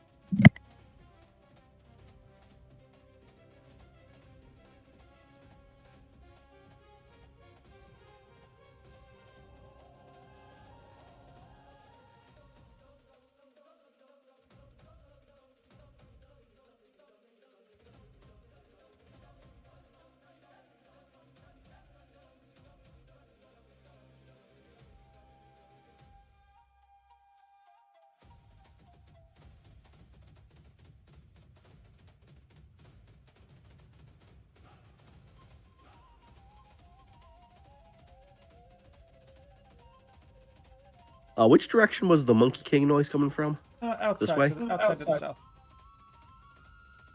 Okay.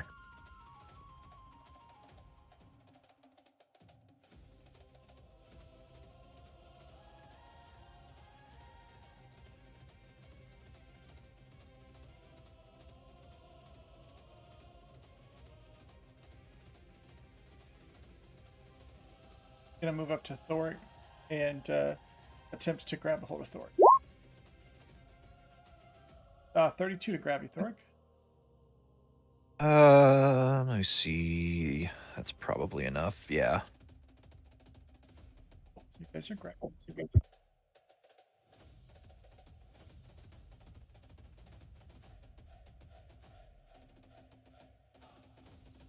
Okay.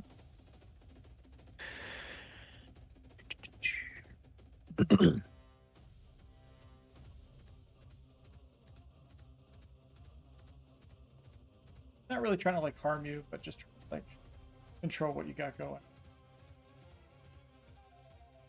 Mm-hmm. Rob Ray, your turn.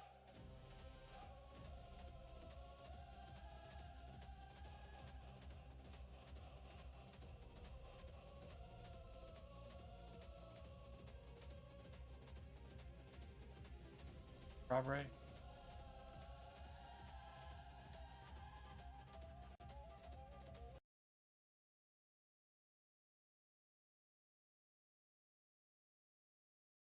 Okay.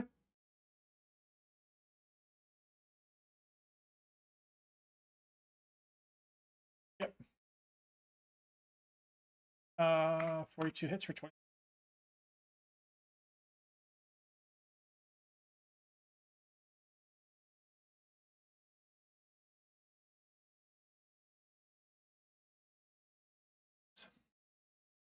Stu, your turn. You might need them in the future.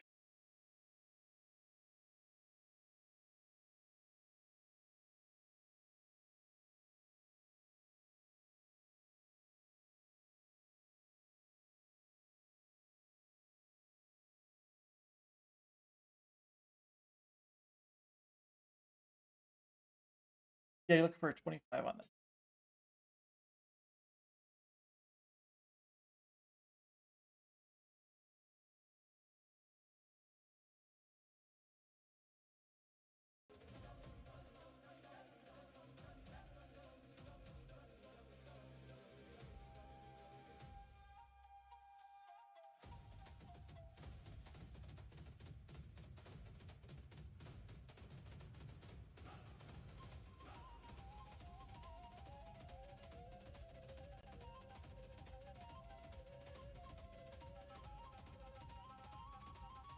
you grabbed him, so he's like, what the fuck? He says some things in tribal. He reaches to his belt, he pulls out a hand axe. He will try to swing on you. A 29 to swing on you with the hand axe.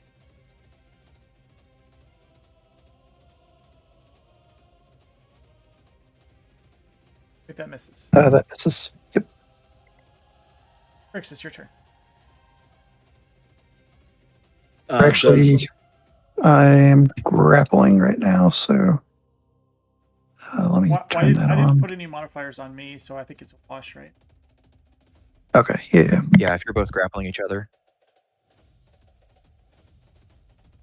Does the Rashasha guy have any spells on him that I can see?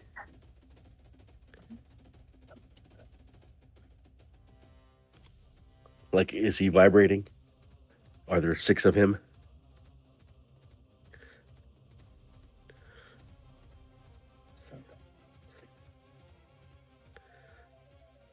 Yes, he does. Which ones? Well, I know what mirror image and displacement are, so does he have either one of those on? Yeah, whenever you look at him, it's like someone's hit you and you're looking at double. So is displacement? Mirror image. Mirror. Okay, crap. Oh wait, I will shoot at the Rashasha. And he's not. They're not monstrous humanoids, right? No, he's an outsider. Okay.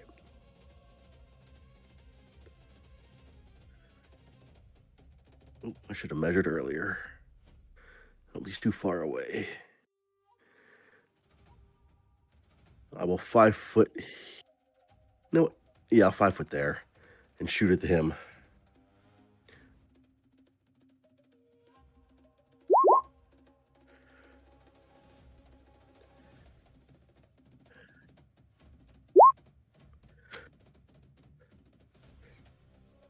And I have clustered shots, if that matters.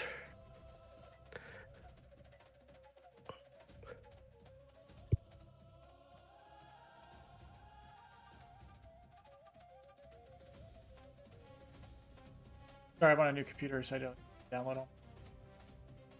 Okay. Yeah, it's fine.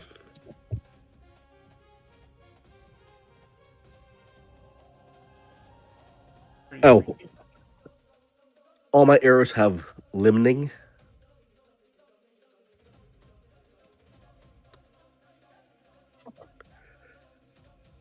So, Fairy fire.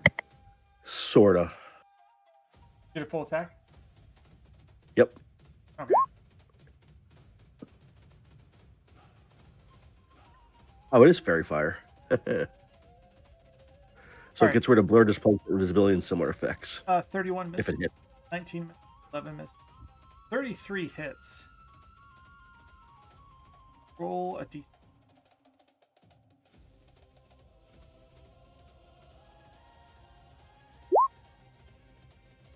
So you kill one of his clones. If they're within, I think 4, it blocks off a clone too. Oh yeah, thank you. So yeah, that first one. Here, 19's full. Okay, cool. So yeah, 2 clones. The mini shot should have got one too then.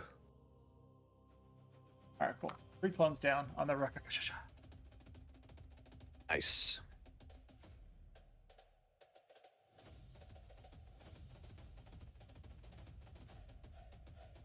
You guys hear a heavy thumping outside at the end of movement of heavy.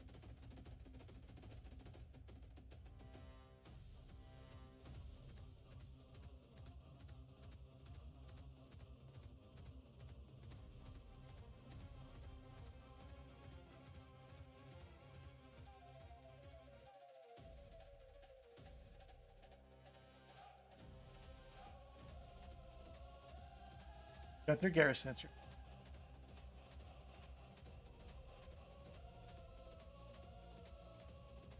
Well, who can play the same games? I will also do Inspire Courage. What's your plus? Same, +3.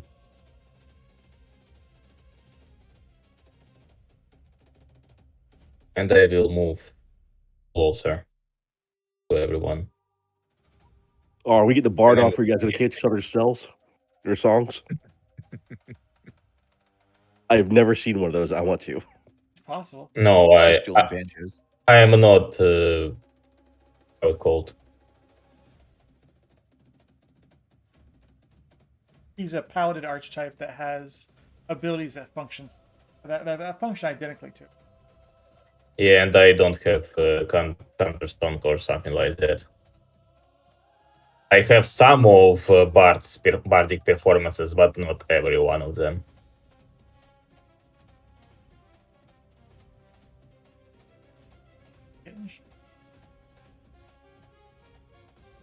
All right, he to cast.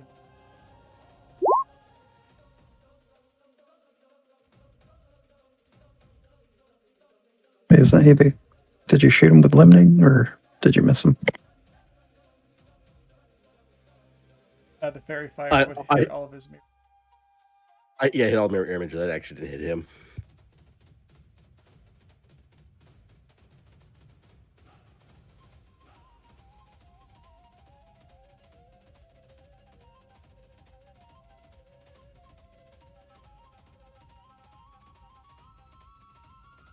Right, welcome, Hugo. It's your turn.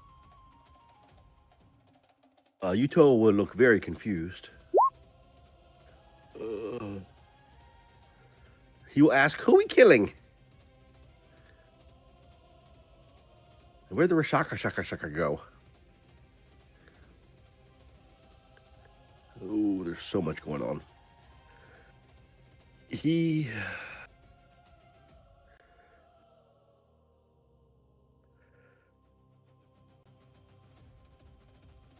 I don't know what to do. Let's see. Well, first he's going to fly up in the air.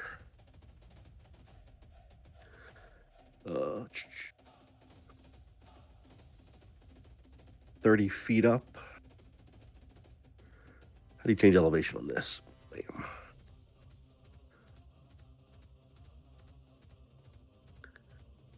And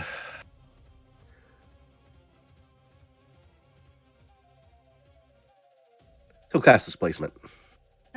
Flies 30 feet up, cast displacement. How are you flying? That's something you regularly do. Overland flight. Okay.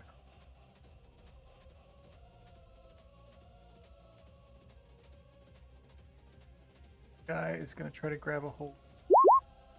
A 25 to grab a hold of you, Gunther. How much? 25 to grab you. 25 versus your CMD. No. Okay.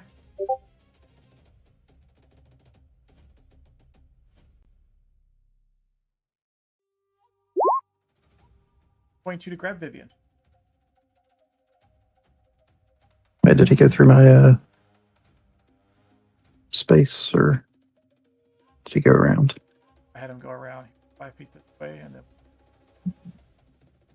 Got it. didn't raise it.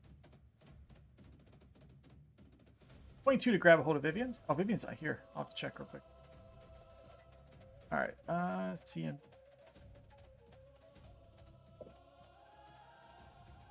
For her is 18. Yeah, this tribal guard grabs a hold of Vivian.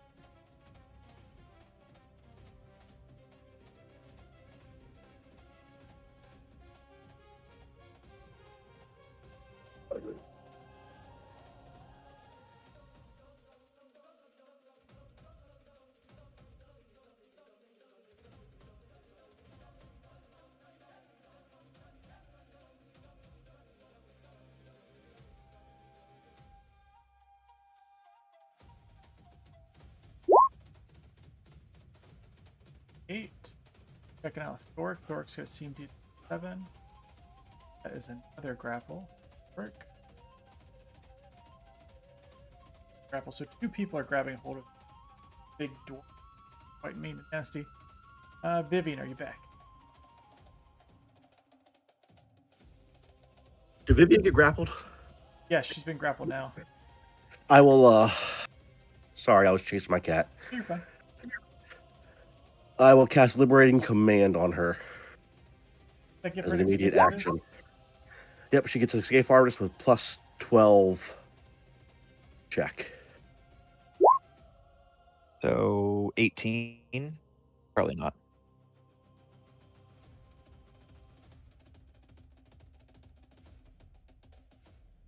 You guys have a CM 5.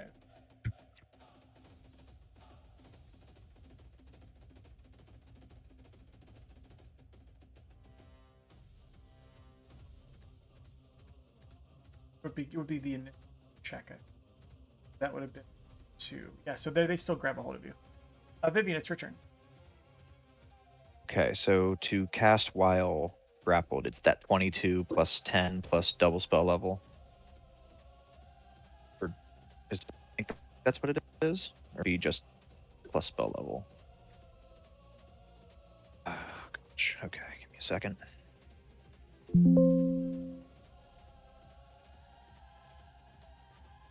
Concentration.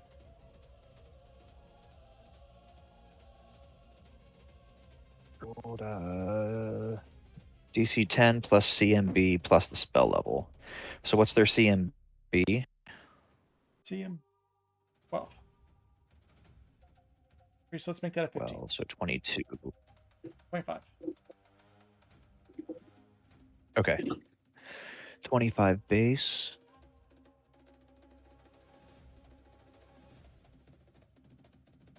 Yeah. I'm going to try to cast a 4th level spell.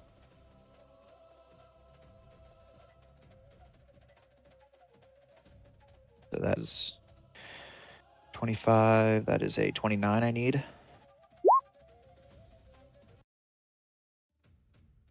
think you're off by a little bit. I'm going. Yeah, just a little bit. Is he going to come with me? Ooh, what are you doing? I'm going to Dimension Door us. Shit, what does he have to do to come with you? Well, I think I have to make him willing, or he has to be willing. Definitely not willing. You always are bad. Okay, so then I'm Touch just going to willing. teleport. Okay. Touch willing, yeah. Yeah, he won't necessarily know what spell I'm casting, but yeah, I'm going to teleport. For or more. How high is the ceiling? We'll say it's 30 feet high. All right, I will go 30 feet high, and I will go over here. And before I do that, I think it's a swift action. Nope, as a standard. Okay, so that's it. So I guess I'll just fall 3 feet. Okay. That was kind of stupid. What did you just say? You're just- 30 feet high. You just want to ground. Doesn't your disc slow you down with the feet? Well, I'm not on my disc. I have wings now, but I popped them out of action. I thought it was a swift. Yeah, I will. I'll just pop on the ground there. All right. If that's okay. Fine. All right. This guy Ray is going to pull out his hand axe, swing on you. 19 to miss Rob Ray. Following up with a 28. I'm sure that 28 is going to Rob Ray as well.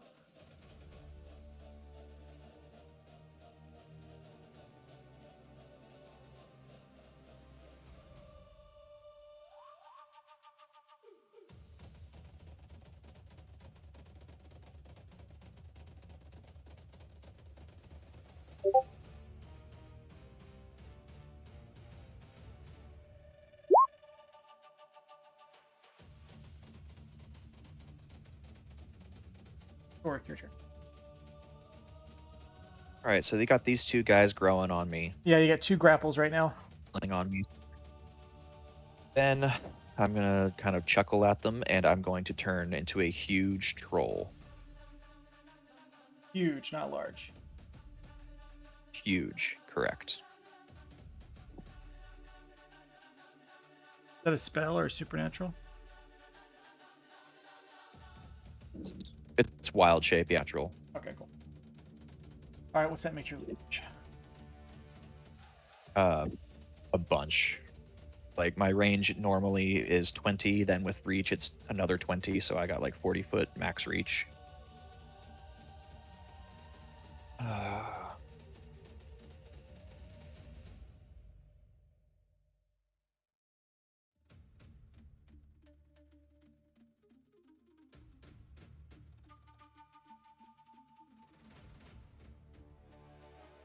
In as a,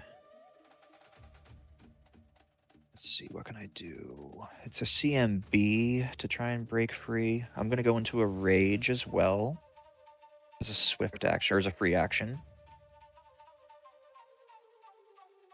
and then I'm gonna try and break free of these grapples. Okay, I know you'll have a 15-foot reach, and then if you've got your lunge, then I would bring it up to 20.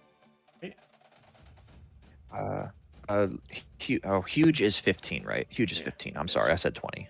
So yeah, I have 30-foot reach naturally, and then yeah, as I buff on, it'll get more. Yeah. Then after those things go on, I will try a CMB to break free of the grapples. Okay. For 28s on these. 28s. 30 with the grapple. Without the grapple heal. Both those grapples. Okay.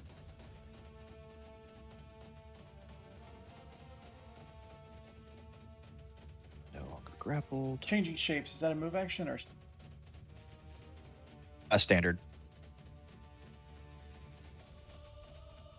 I will shift a little bit closer this way.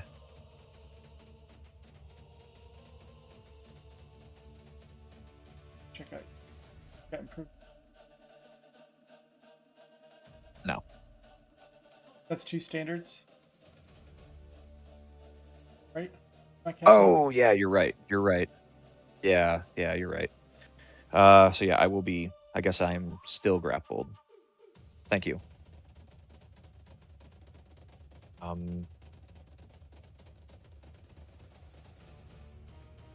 Yeah, so that's standard. Yep. Yeah.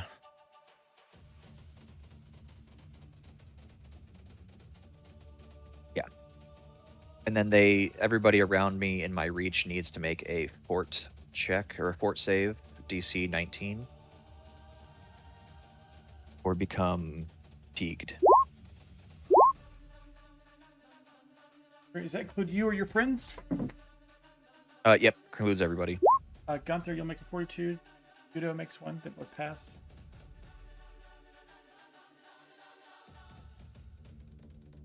And Jory, I think, as well. I didn't need. Jory make. Gunther make. Gunther 4.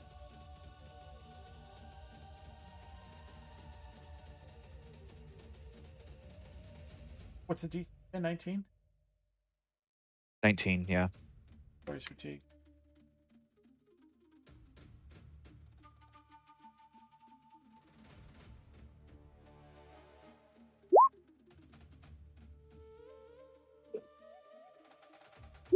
Sorry about that click. Fine.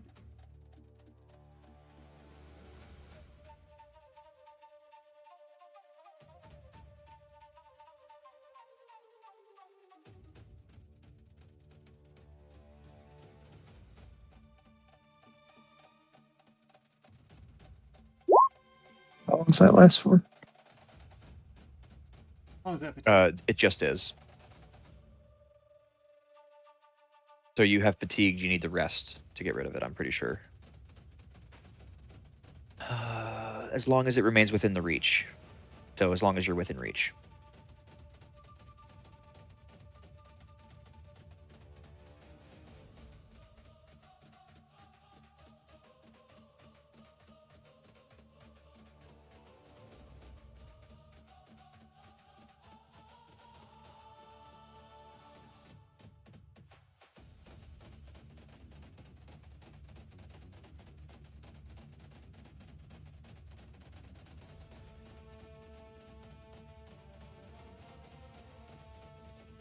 Okay, cool. She's casting a spell. With Radiant Muse is casting a spell. If you guys want to make spellcrafts to identify it, you can try.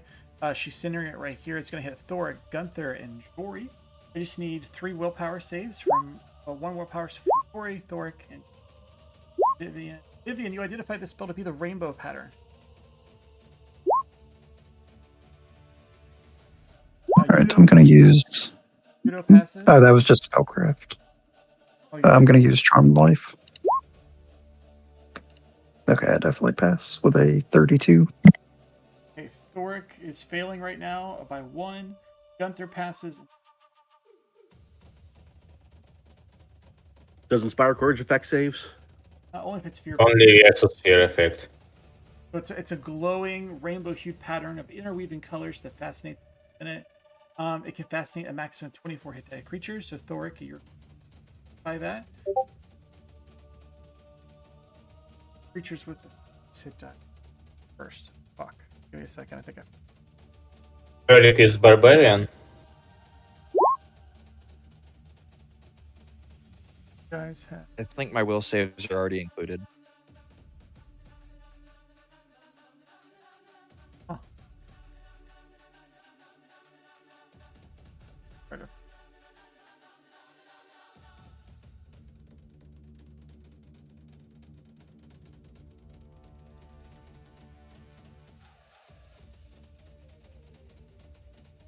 And you said you had like 40 reach for Thoric? Reach, yeah, because it's 15 natural is huge, and then reach gives me double that. So 30. 30, yep. And then once I get out of that, I'm no longer fatigued. Correct. Scalar would have hit.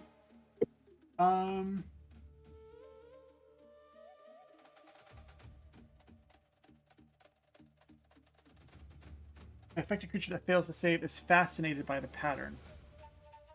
What how called? Yep. What description does this spell have?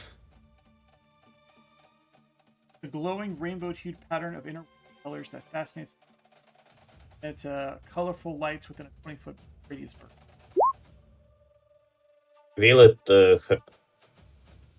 will this aura help Eric against this? Or a yes, this that would help you. And allies within 30 feet gain a +4. Let's look at Thoric's. Oh wow. Okay, yeah. So actually, because he's in your aura, he actually won't be affected by it. Some time. Paladins for the win. Thanks, Jory, your Red Ray. turn. All right, it is way too hot over here, so I'm gonna walk over here.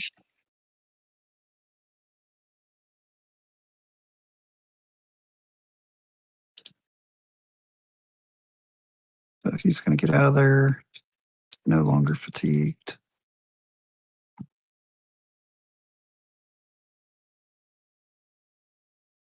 If he just leaves it, you're not fatigued.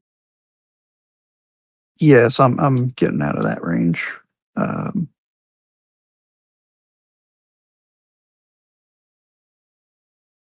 Then I'll withhold. So I do go through his threatened square, but I withhold my attack action. Does he want to try to attack me?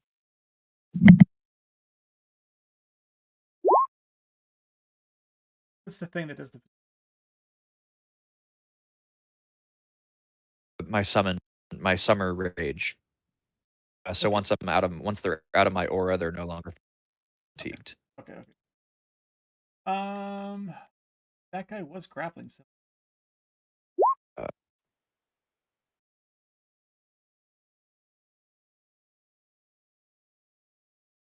Vivian was there. And teleported out. Okay.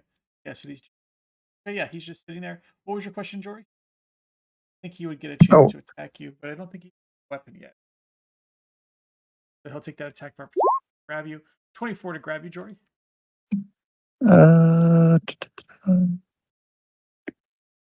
CMD 36. Nope. Nope. Okay, yeah, you just slip right through his fingers as he tries to wrestle you. Anything else, Jory? Since he used an attack, I'm going to try to do a immediate action feint on him.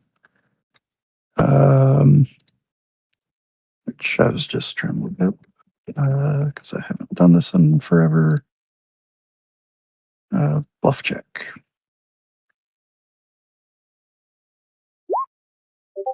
There's that's a good check. 37 against 10 plus his BAB plus his wisdom modifier or sense motive bonus plus 10. You have an insane check. What'd you say the other one was? 10 plus BAB plus wisdom modifier. 8. It's 1. Yeah, so it's either a 9 or a 3. You beat. So he is denied his dexterity, I think. For one full round, right? Yeah, I'm having a look through my stuff. Yeah, I had to get into feints recently. So yeah, he'll only be feinted. He'll only be denied his dexterity bonus for one round, which means when you go to do your turn next round, that will go away. Beginning of your next. Oh, never mind. That kind of that. All right.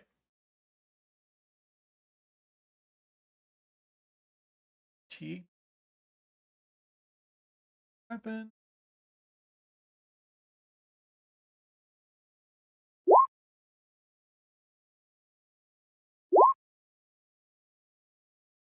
$32 pulls out his axe, swings on Gunther with a him. 30 to hit Thoric. I miss. All right, Rob Ray, your turn. I will make full non-lethal attack against this creature.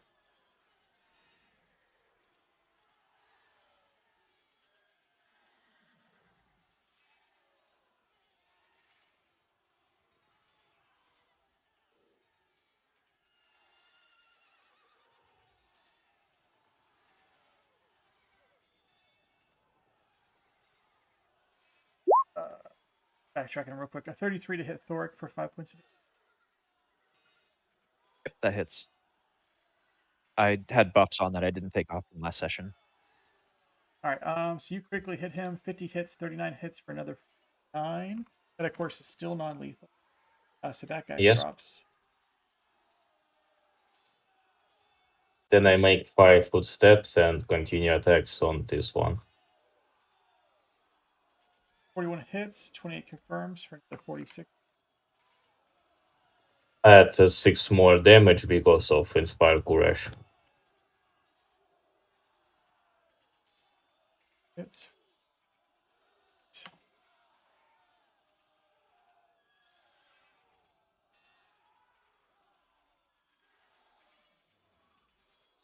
Great job, Rob Ray. Nice start. To Irving, your turn. All right, so they're dead. I'm gonna go help out here. I'm gonna smack him once. Well, a 39 hit for 13 damage. 39 hits for 13. That'll be my turn.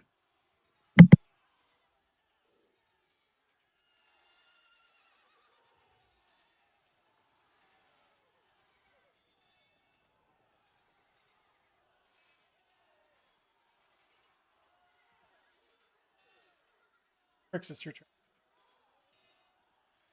Did I see where the Rashaki went? Uh, Because I don't see their token. yeah, he's definitely He went invisible. invisible. You can make a perception Okay. check to see if he hears foot. Did I see him cast invisibility or use an ability? Yes. All right. I'll cast See Invisibility.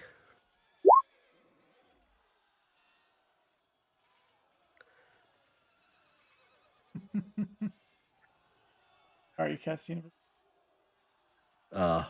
Do I see where he is? Oh crap. I will shout out, he's right there. And I will move. Glad I teleported away. I'll move over here. That's the end of my turn. Crixus point's like 15 feet from that dude. Gunther, your turn. Fort save for Crixus? Why is that? Oh, because he's rage. He went into my rage. Yeah, DC 19? Yep, 19. All right, yeah, there's like this heat coming off Thoric Gloomheart. It's a really oppressive. Gunther Garrison, it's your I will activate Power of Haze, giving everyone in 30 radius of me another +1 bonus to AC, to attacks, to damage rolls, and to saving throws against do that one more time. fear effect. +1 moral bonus to AC. I will just write in the chat so you could Control C, Control V.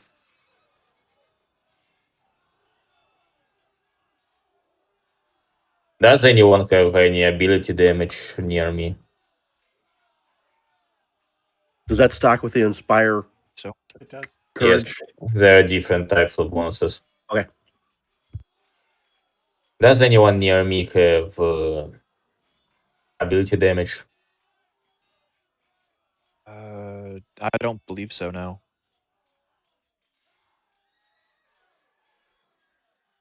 Was we Crixus damaged? Was we damaged by any type of energy? Did Crixus get hit in this combat? No, you never healed from last session. Okay. Did I miss something? No one's been harmed yet, as far as I know. Got the Gunther. Well, I will also give everyone 10 resistance to Let's Be Fire. Okay, cool.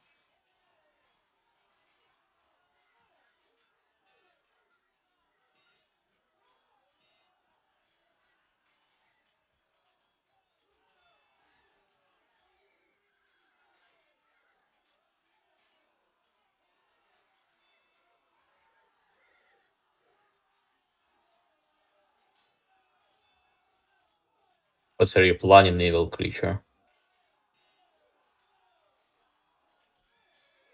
I guess he'll drop his invisibility. All right, a lightning bolt comes out of his hand. It's going to go through Jory, Crixus, Thoric, and Gunther. All four of you make. I choose the wrong type of energy resistance. Did. All right, 30 passes, 22 passes, 20 passes. Gunther's 20. Okay, on four of those pass, guys. It's 24. We'll call it 12. 12 electricity points to Jory, 12 to Crixus, 12 to Thoric, 12 to Gunther. That's a lightning bolt. Evasion. You dodge out of that way.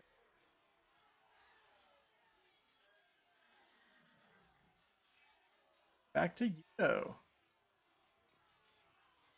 Oh, I swear I've seen Yudo in a movie before. Christ. That's your imagination. He's just got one of those faces.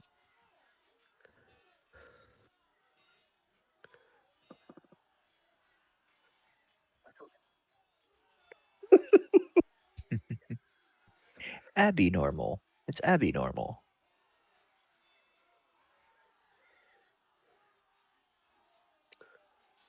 I cast Suffocation on.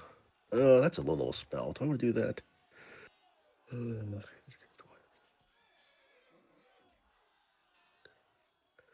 I finger the. Oh, it's out of range. God damn it. All my cool spells. Need permission Why? for that. Yudo doesn't believe in consent. Holy shit. Not when finger of deathing people. Outcast suffocate. Oh, that's close range too. Son of a bitch. Fuck it. Let's see. I can move 40 feet. I mean, close range should be pretty far at this level, Actually, right? yeah.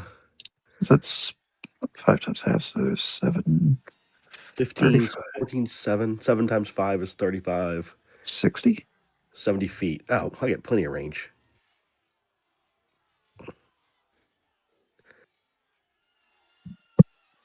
I'll move here and cast Finger of Death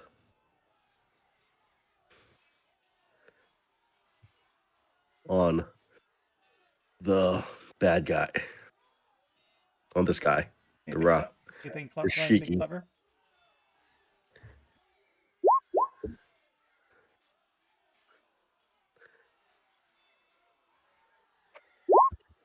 I got an 18. Okay, so he takes 150 points of damage. Fuck.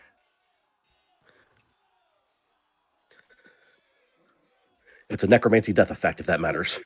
Yeah, let me just.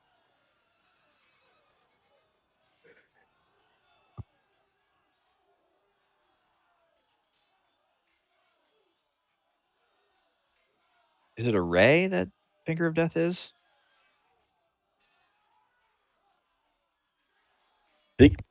I think you just point at him. Nothing about Oh, he's got spell resistance. So give me a spell check. You're gonna love this. Okay, so that's Big spell pen and greater spell pen. I have let's see. I have greater spell pen that gives me 4. I have +4 from a magic item. I have +3 with necromancy spells. So that's what 4. No, it's 2, 6, 9 to this. Oh, what do you let's see? So 31. That overcomes. All right, he drops dead. Yudo will go, what happened? And shrug his shoulders.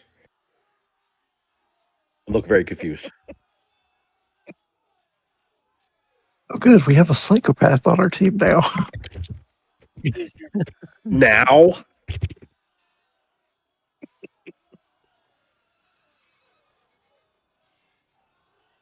Okay, sorry. Full blown serial killer. Is that better?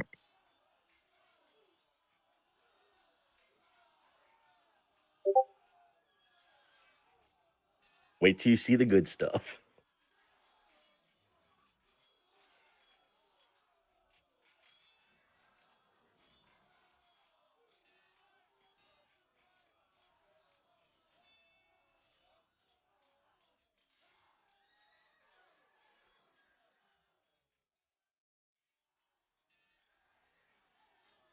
That's it for Yudo. All right, so we got a net. Gonna hit Gunther at 21. Not confirm. Gunther, I'm hitting you. My fatigue's already turned on. Gunther, take 9 points of damage from a nat 20. Ooh, you're a favorite human. So that actually goes to 11. 11 points of damage. Nope, plus 3. 12, 13, 14. 14 points of damage to Gunther. Okay. The humans living in Savathie have favorite enemies human. Know it, baby. Or builds. 5 foot.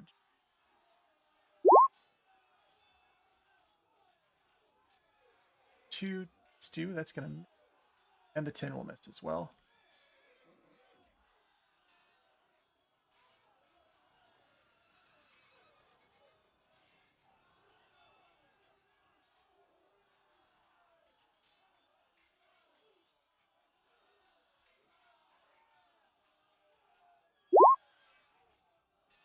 $25. Doric. So it looks like at 26, right? Are Vivian. you using a maintain? Shit, thank you. grappling. You're right. You're right. You're right. 33 to me.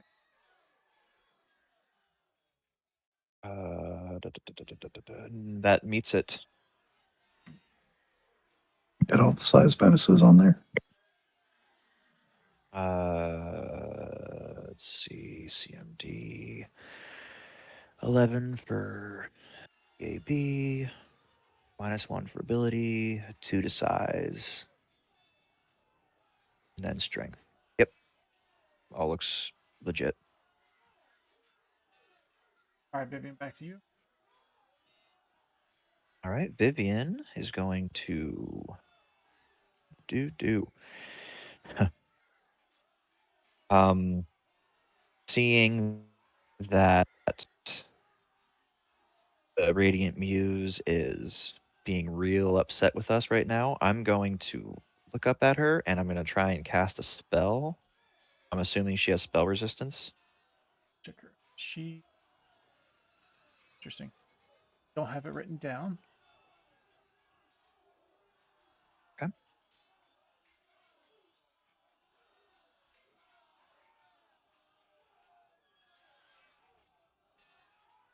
No, she doesn't. All right. I will say that you have lost sight of the path and cast Power Word Blind. So if she has less than 200 hit points, I don't know why I didn't roll that out. She's blinded for 1d4 rounds. No, she's actually shy of that.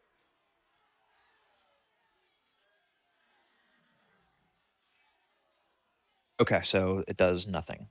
She looks at. She continues to sing. And then I will hit her with a cold ice strike as a swift action. Should have done that first, but The reflex. it's yeah, reflex.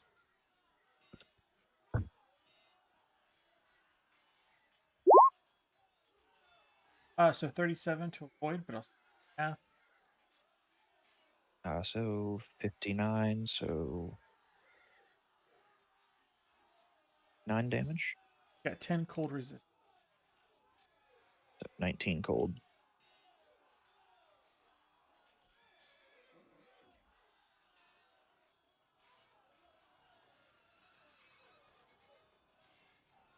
And I'll shift down. Oh crap! I need to do a fort save.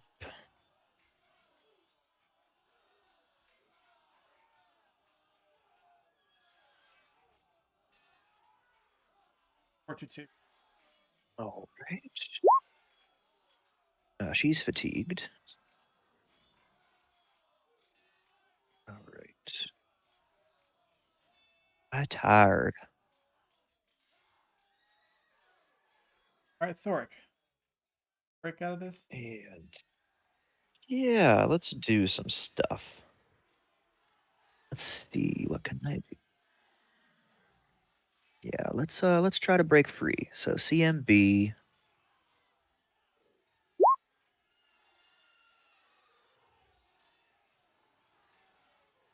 $39 to push him off me. Yep. Then I will move this way. 15 feet. So am I. No, am I?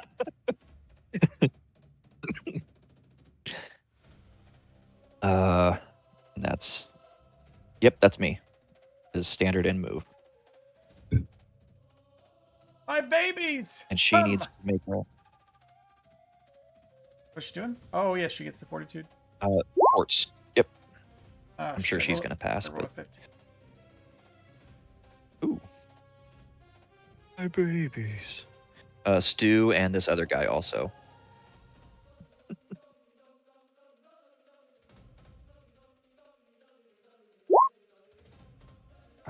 Oh yeah, because he failed before. Mm-hmm.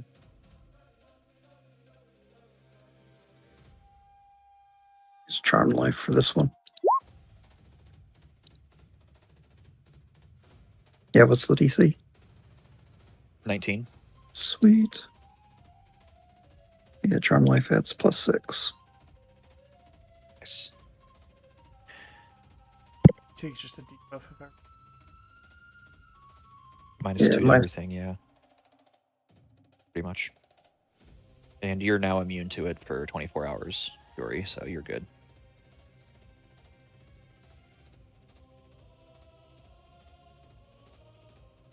I heal 5 for being a troll, and that is my turn.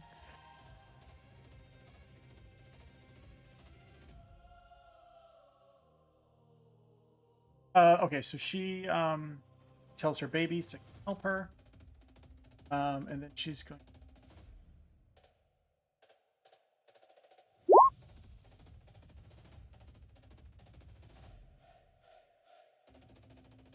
Defense. No, I'm pretty sure. Couple. Mhm. Got a 37.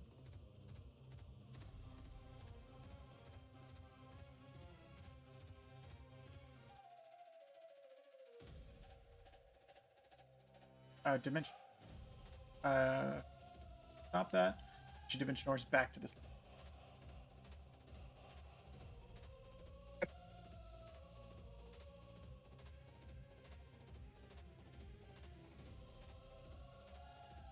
At that point.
It's entering your threat, not moving.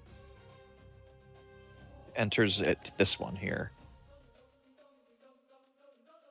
And he came down this way, right?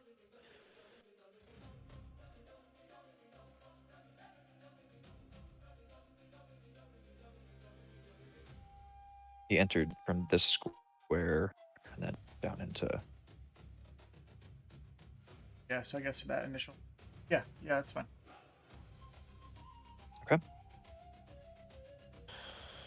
Oh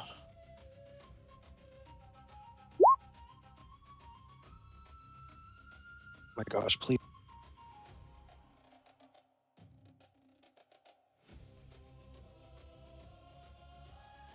At that 29.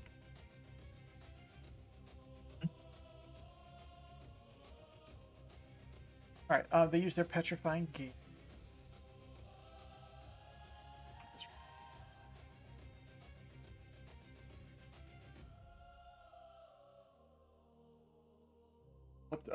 Up on their gaze attack. Does it have a range on it? I think it's just a passive. Well, you get a choice. You get to either do it actively or passively.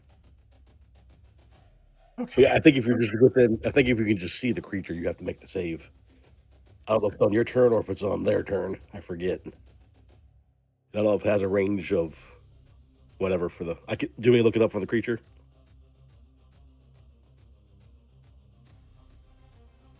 Turn and then only look. Opponent's going to need to make the saving throw by not like one of two ways: either averting the eyes or wearing creature attack. A creature with the gaze can actively gaze at the attack action by choosing a target within range. The opponent must attempt a saving throw, but can try to avoid. This is described below. This is possible. Twice during this. Okay, cool. Yeah, that's what they're doing. They're like purposely. So this guy is going to put his gaze on Vivian. This guy will put his gaze on Thoric, and then this guy will put his gaze on Stu. Fortitude save. Fortitude save from Vivian, Thoric, and Stu. Pass. Oh, good. Now let's see Thorix. Thorix good. Right. Turn to stone permanently 30 feet. Coded. Okay, cool. You are within range. So you get a plus. That's versus sphere. Hey, we got any buffs that can help Vivian?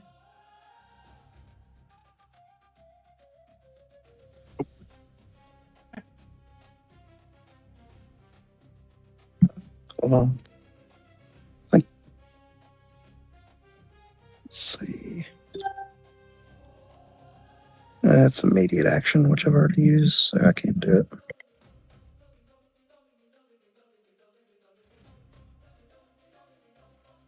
All right, that means.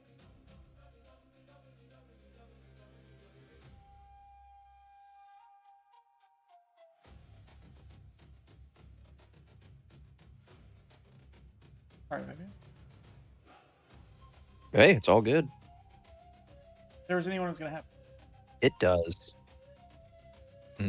That was the Basilisk. Welcome. There's Basilisk. Scary. The Joy will part your turn. Right, he is going to 5-foot step and poke at this guy. I need everyone to make magical beasts. So anyone that can make knowledge arcana checks, make knowledge arcana.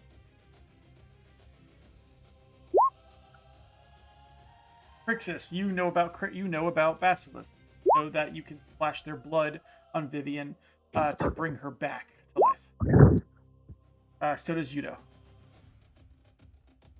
Jory's a little light. All right.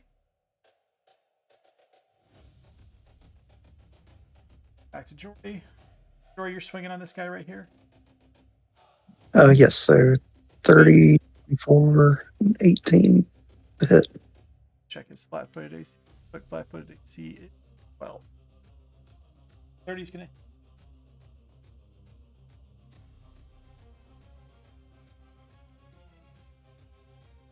22. 2 from him. Fatigued. I guess they're just gonna try to beat up on. Right. +3 to all of these. That is 32 to hit Thoric. That misses. Robert, your turn. He's got like long arms, or Oh, sorry, Gunther. okay. Set my You're fine. Figured I'd give you some crap. There's So only. whose turn it is? What'd you say, Robert? Whose turn it is? It's your turn. Okay.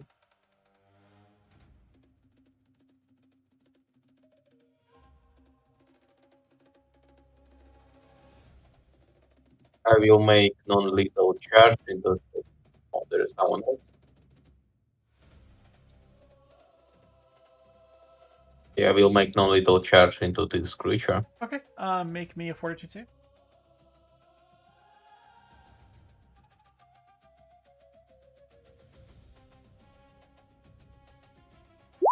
Okay, you don't turn to stone as you charge that basilisk. And he receive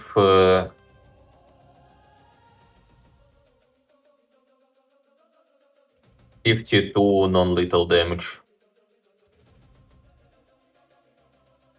All right, 49 hits, 50 hits.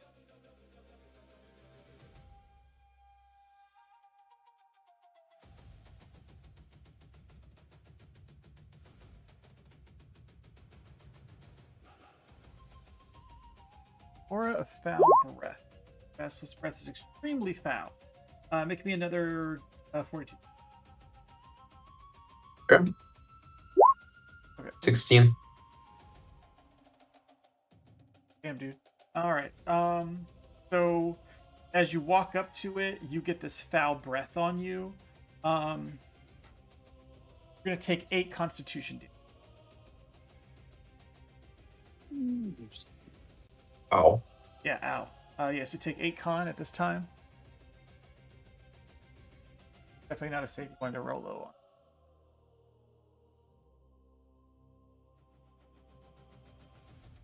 But you did some magnificent damage to it. Keep hitting it 2 more times like that, and you'll be able to take it out. Creature's very mad at you. Stu, your turn. So I'm gonna beat up on this guy so I can get over to the other guy. I'll do a jabbing style. So 29, 39, 24, 22, and 20 to hit. 29 hits, 9 hits, 24 hits, 20. All of those hit. And Yeah, then actually- all his jabs go off. So 30, 45. So he's down. Oh, what was that, Robert? Okay. Actually dealt more damage to me with its aura than I did to it. Yeah. I lost 56 hit points because of that. Aura, foul breath. And I can't actually impact you again. It only works that one time. All right. Great job, Stu. You knocked that guy down. All right, we're gonna. Gate am I gonna? 1 is the left gate, right? 2.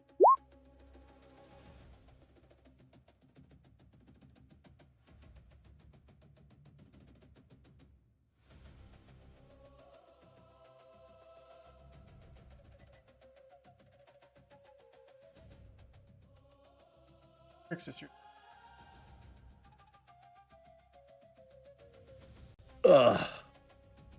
We're killing these things, right? He asked aloud at the Basilisk. I don't care. Alrighty. Because Yeah, Vivian's. yeah, Vivian's turned to stone. Okay, that ends that conversation. Oh Christ. He will shoot.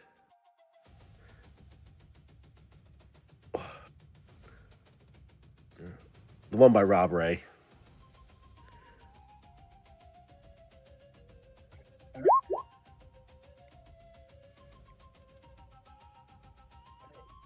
$29 hits, 37 hit, 30 hit, 41 hit.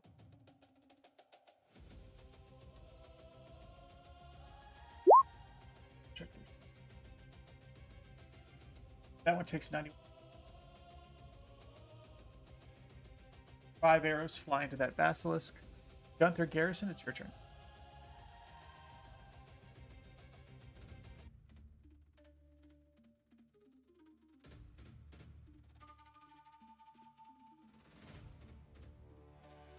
Do we know the range of their petrification? I've got see the purple auras on your screen? I do not. Let me refresh. Oh, I see one now. I got you. Oh, there it goes.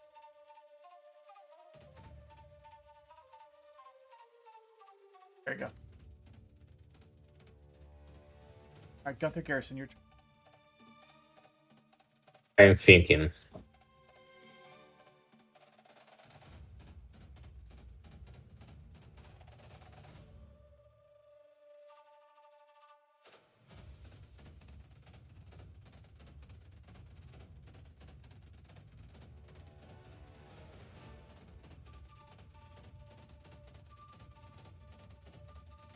It seems like we need more buffs. So I will activate shared defense. Since we are at 15 level, it grants everyone +1 sacred bonus to AC, CMD, and on all saving throws. We put that in the chat, so One second.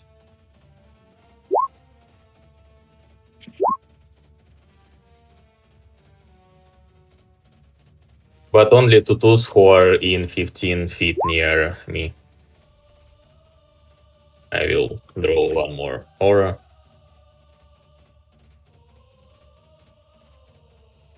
And move here.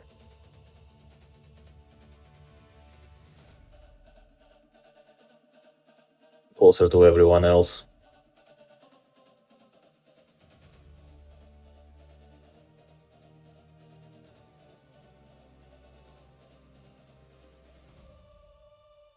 Judo. I can have free attacks opportunities from those guys if they have it.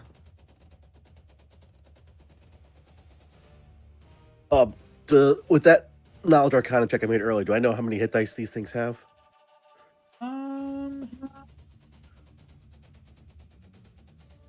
They're 10 hit dice.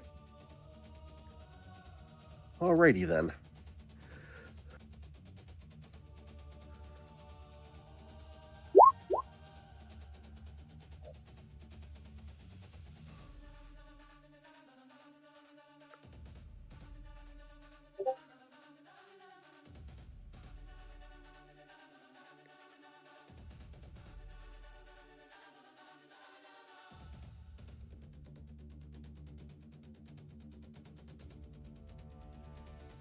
Udo is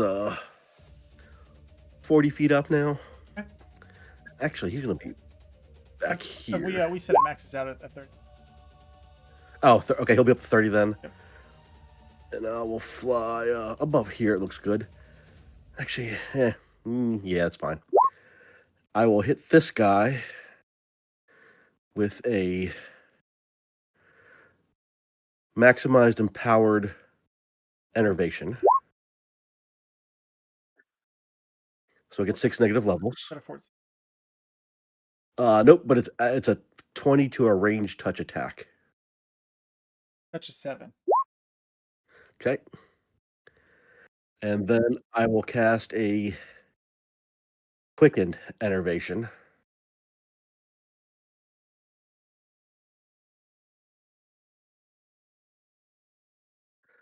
Actually, a quickened empowered enervation.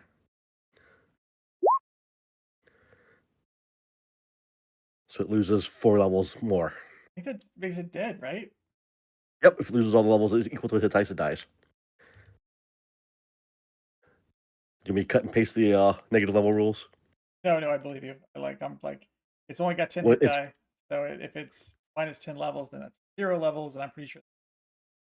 Because that's just guy's shtick. His enervation. Done. All right. And that's it for him. It's insane.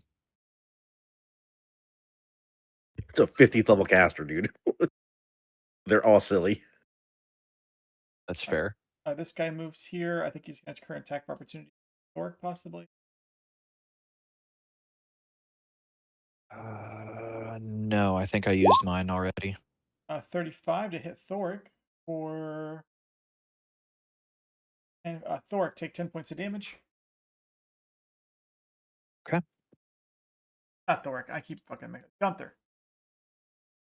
33 plus 3 is 35 plus 2. So 37 to hit Gunther Garrison for 10 points of damage. Good. Boy, right? How much for what you hit me? Hand axe. Oh, I mean AC. 37. 32. That misses. What's your current AC right now? 88 because of those bonuses. 38, you said? Yeah, my base is 34, but because of those auras, it's now 38.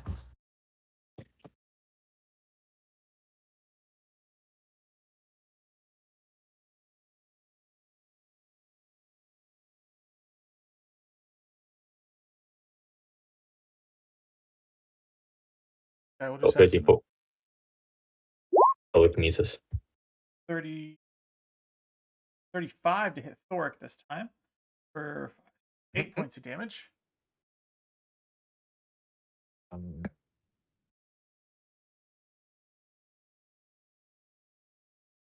will use my attack of opportunity to increase his AC by 8. 35. Does it help you, Torik? Nope, that still meets it, beats it. Even with plus 12 in some. So I have all of the AC bonuses that you have already added in, and then a plus 8 will put me at 35. I don't have any of my AC buff spells on right now. Okay. And being huge, it's like, yeah. Then I will just take this damage instead of you. Okay, cool. 8 points of damage to Gunther. Thor, Gloomheart is your turn. Okay, so the work is gonna. I can actually. I'll stay right where I'm at, and I'm going to. Oh my gosh! Please. Roll 20 is chugging. I'm going to cleave. I'm going to start with this guy. I'm going to cleave non-lethally. Do you want me to turn the fire? 41. Do you want me to delete all the fire effects on the map? That's fine. It's just. Why am I? One. On the top or bottom? The bottom left, the one that's not engaged with anybody.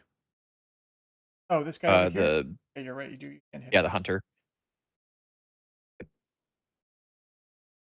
Okay, 41 hits for 46. Then I'll go up to these ones here. You got your Inspire Courage, everything? The top, just going clockwise. Your Inspire Courage added in? Yes, all that's added in. Okay, so 46 to that one. And then Go to the top now. 32 hits for 4. Yep. Okay, and then Bottom. and this guy over here. I'm sorry, I can't hit these other hunters because they are within my natural reach. They're past my hammer. We hit this Yep, so hunter this here, and then you're cleaving that into was this 46. basilisk, 44, Correct. and then cleaving And into then this that basilisk. Correct. Not all of that was non-lethal. Oh, And Rob Ray did Yep, a bunch of yep. non-lethal to it also. the basilisk? I doubt it.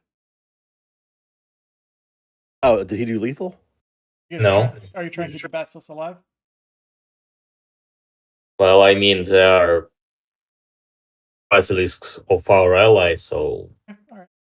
they could be pretty, how it called, set if we kill their pet. Also, we could use those basilisk later against monkeys. Hmm. Imagine a bunch of monkeys, they run into a basilisk, smell how putrid it is, and instantly die of constitution damage. No kidding.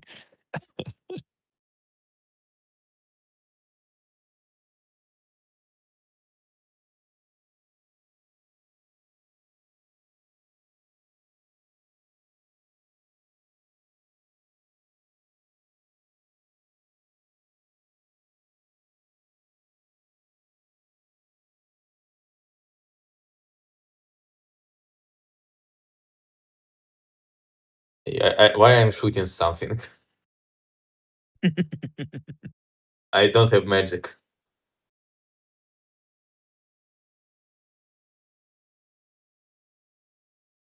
Damn, that's a big cone. It is. It's a damn big cone. All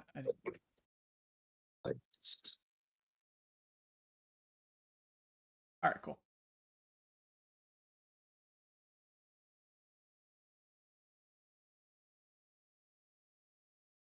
Okay, that's better. All right, so she's casting a spell. If you guys want to, check to. It's gonna be a will save. 30. Wait, why am I do 7? I'm an idiot.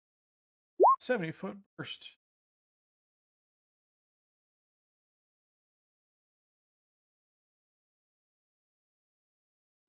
Okay, cool. That's going to be the new modified cone. All right, so this will only going to be hitting Stu, Thoric, and Rob Ray. Stu, Thoric, and Rob Ray make me willpower saves. Spellcraft 24, 21. This is going to. Is it a fear effect? No, it's an enchantment mind compulsion. Jory will give Stu Charm Life.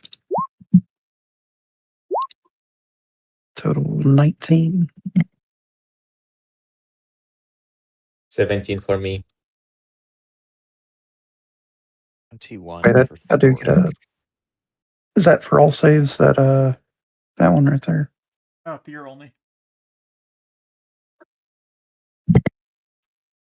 All right. I think Rob Ray fails. This is Crushing Despair, so it's a buff spell.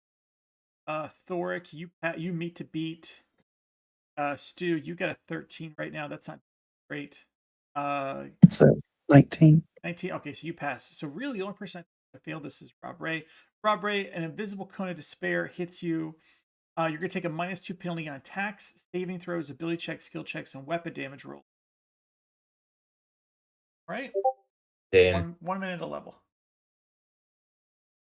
Well, debuff. You could have that debuff. To have.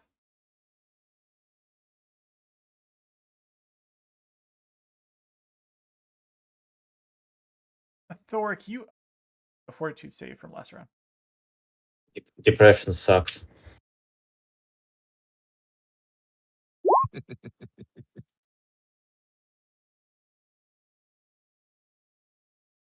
We'll get you outside. You can touch some grass. You'll be good.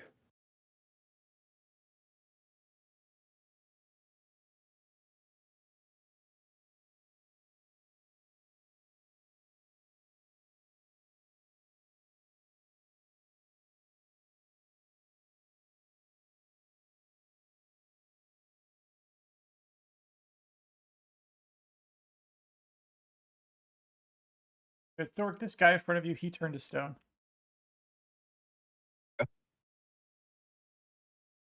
Okay. Sucks to be him. His turn.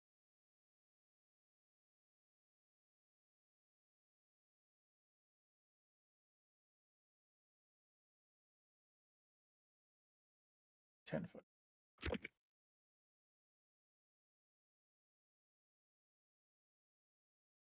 Up to you.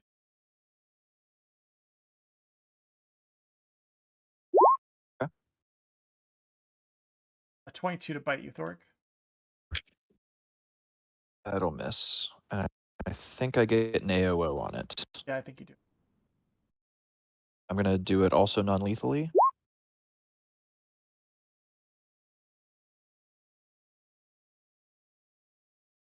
$32 for 50.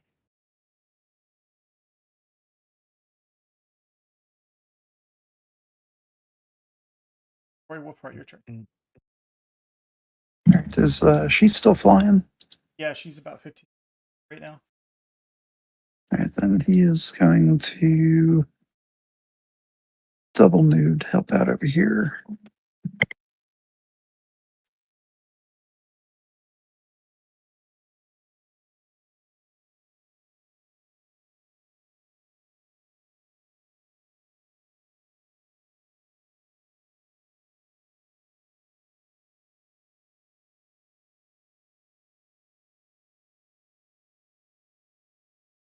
Gunther.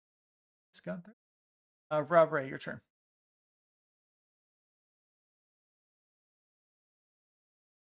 Well, I don't know how to fly, so I will just move here and start beating these people.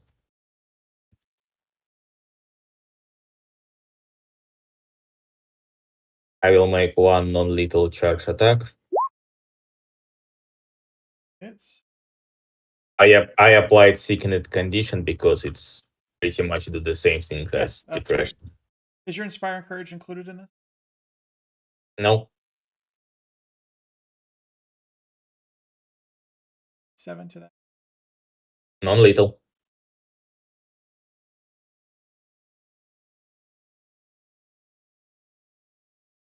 Looks really rough. Okay, Stu, your turn.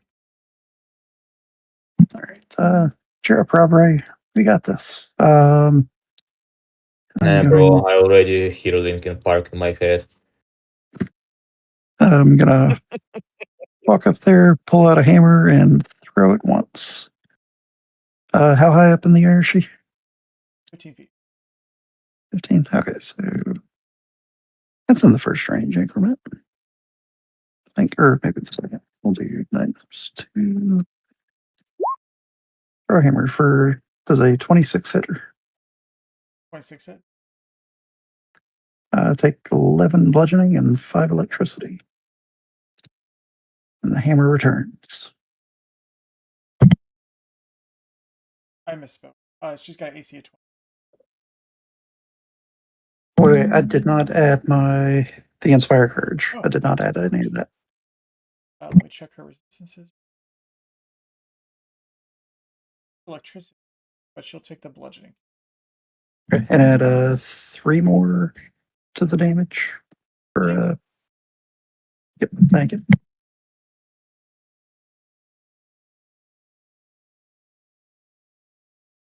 Trix, it's your turn. Oh, Christ. Has she taken non-lethal damage yet? The Muse? I don't think she has she? What's that? Those are Durhees entering, processing turns while you're going. Like 6 of them go after you. Oh, Christ. Actually, Oh, Cricket. Okay. Crix is going to shoot She at got her. hit by the Thor hammer, and somebody else hit her as well. I can't remember. Yeah, Cold Ice Strike from Vivian. Yep, there we go. Oh, I'm going to shoot at her, and if she drops, I'm going to stop firing arrows. Okay. Oh. You won't. You're going to miss a bunch. All right. Do you use your Inspiring Courage included in these? Yep, that's all included. So 41 hits, 28 misses. 31 hits. Any shot. Throw up some. He's immune to electricity. That. All right. She takes 6. Screen. Unbelievers. All right. Let's get. As the Gorilla King and his boys show up.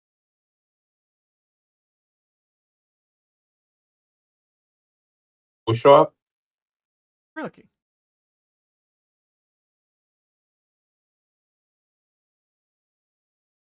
Called you guys out. He was outside.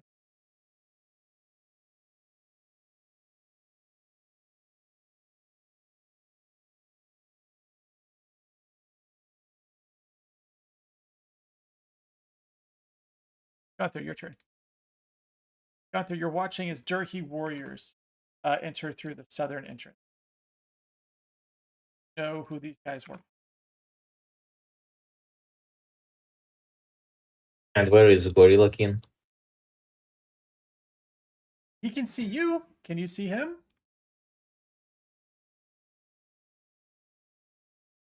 Give you a shift Z. Oh no, I don't see him. Really there. It's like He's he is a little bit too far. Yeah, he's coming up those steps right now. Wow, the banana king. Yeah. We wanted to how it called? Shit hit the fan too fast.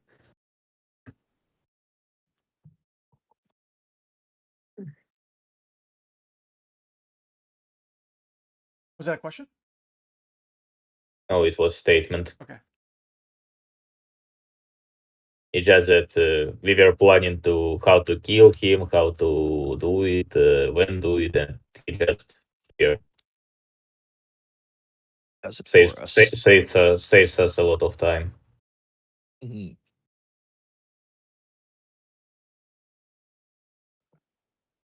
Any actions go? I think I use ability that is already in effect to refresh it. I guess it depends upon the. Like my power of face lasts 1 minute, but can I deactivate it and use it again? Is that your Inspire Courage, your +1 moral AC? Is that your Sacred bonus? Which one is that?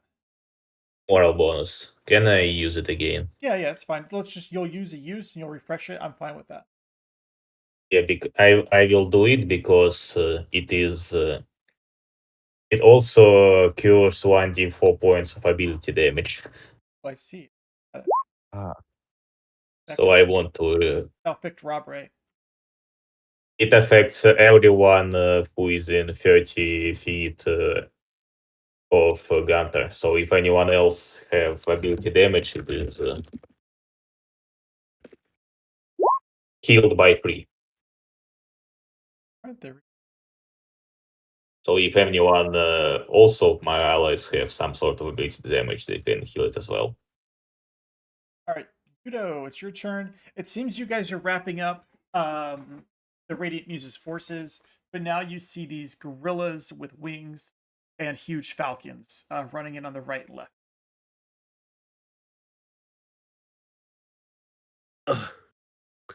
Yudo will ask if they are bad. Are those bad guys? Those are very, very bad guys. Shit. Worst of them all. Fly over here. Kudo, do you have the proper dark vision? Bet you don't. I should. Yeah, it's under census. No, like I don't have you set up in your lighting or anything. Oh, okay. I just did it. Let me know if that impacts anything. Okay. Oh, crud. I don't know what to do. This particular scene, Vivian, but she's stoned right Mm-hmm. It took too much weed. He's gonna drop down next to Vivian. Use his. Does he have that? Yep. I'll use my arcane bond.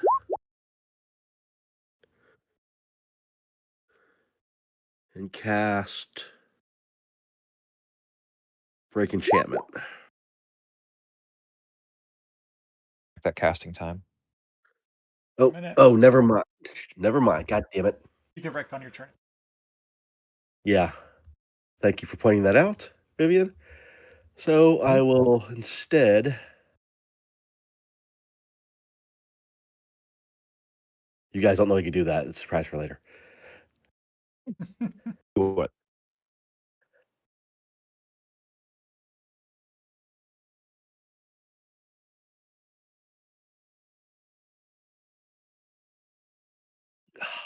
Sorry, I think I'll cast Greater Dispel Magic on the Radiant Muse.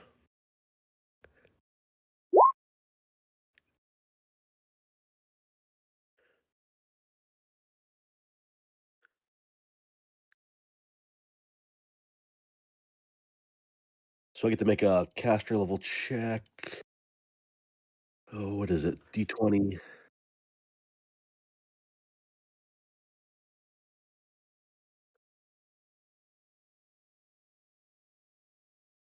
Don't you get a bonus for Greater Dispel Magic? Oh, regular magic's Dispel Magic's limited to 10. So spells. Oh, you know, spells. Is there a caster level check somewhere? Yep, there we go. So, and I get +4 to that from.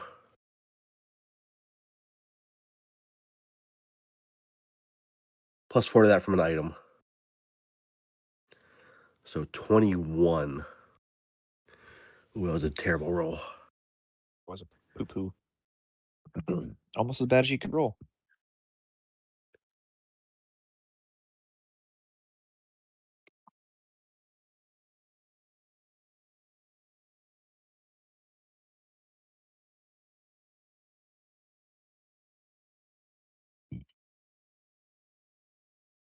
+11.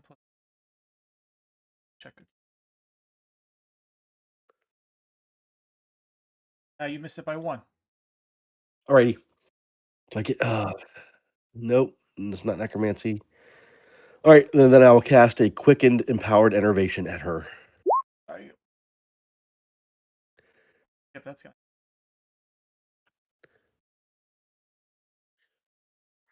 And so she loses 4 levels. And that does a bunch of oh crap, I closed it.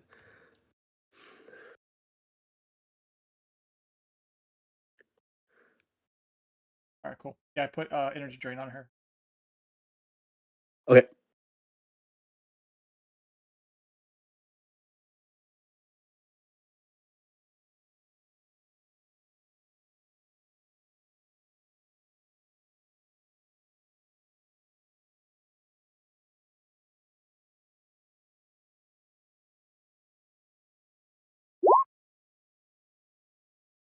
A 34 to hit Jory.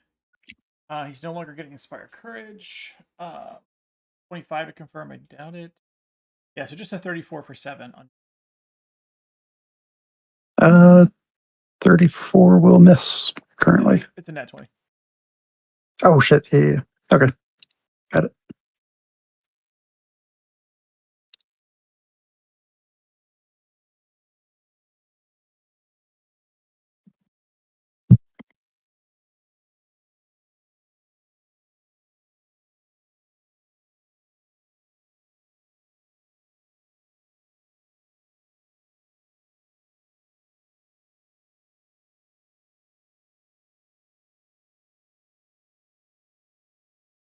That's what they call target-rich environment down there. Doric, your turn. Doric's gonna doom, boom, boom.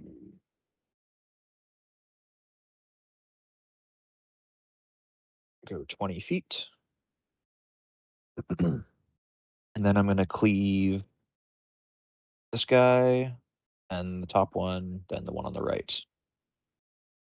Doesn't go in order. And these are gonna be lethal. So I have a feat chain that doesn't need to be adjacent. Oh, sweet. Okay. So it's just for targeting purposes, when clockwise.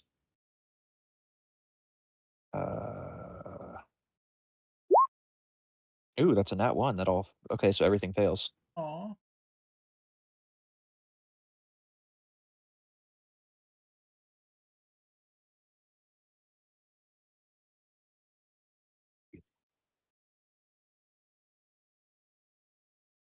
Bite me. Gonna do a full attack on you with your bow. 26, 13, 14. Miss. Miss. Jory, your turn. All right, Jory is going to stick this one a few times. Crit threat 31. Sorry, I wasn't paying it. Right in front of you. Yes. All right, 41 hits, 31 confirms for 12. Then 18 15 for 4. and 15. He hasn't taken a lot of hits, so he's still.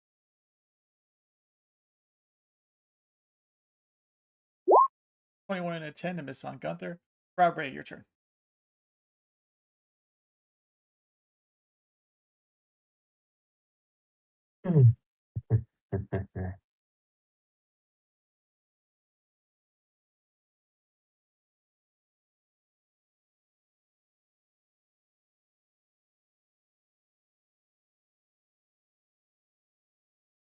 Damn, that's a lot of monkeys. We're not monkeys. We're gorillas. We're actually dirty. We're noble warriors. Stop calling us monkeys. He's not the monkey king. He's the gorilla king. Okay, monkey. He's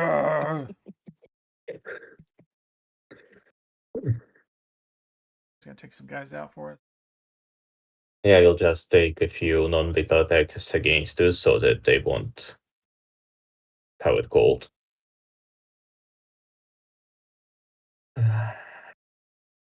Won't be a nuisance for us.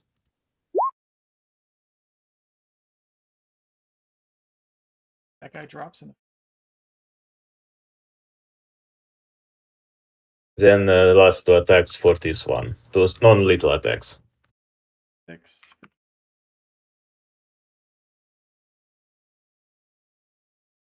Still up. Stu. Maybe he want to make pretend to be dead. Just some wishful thinking, don't mind. Irving. Swift action, I'm going to gain the quick throw feat. And I'm going to just throw shit at her. Come down here and fight me like a man. So first attack on the hammer. It's 30. Fight me like whatever you are. And that does include the bonuses. So 35 35 will hit for 30. All right, and then the second attack from this one, 21 to hit. The Thor throw. Am I looking at all 4 of these? No, just the first one. And the 32, it's Because, returning, like, it doesn't come back until the end of the round or the beginning of the next round or something like that. Bingo, Dust does. Yep, so 21 to hit for this one. Oh, 21 to hit for that. Yep. That misses. And 29 with her. And then third one of this one, 15 misses Hit 30. with a javelin. The last one, a 15 15, misses.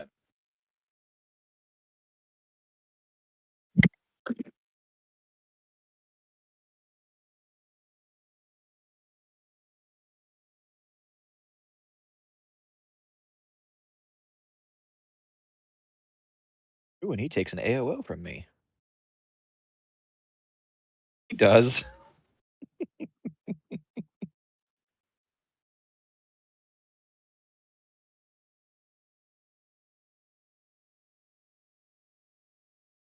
Oh, he just enters your fuck.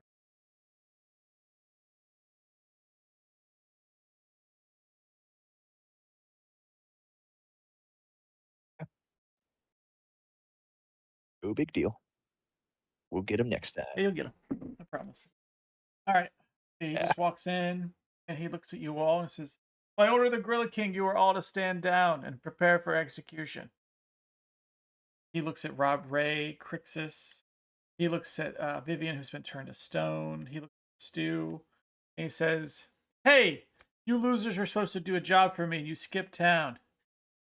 All right. Crixus, your turn. Crixus says, "We are not on a time limit. I remind you, we have a contract. Attacking us will violate that contract."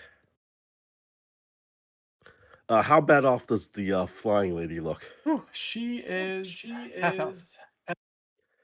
Christ. Got dirt he comes. And they can fly above 20 feet, right? Yeah, let's check it. Yeah, they got fly 60. So like right now they're running, but trust me, I'm totally gonna put them in the air. So if I cast Sleet Storm, can they fly through Sleet Storm? Sleet It Storm doesn't say blinds it them, stops. Okay.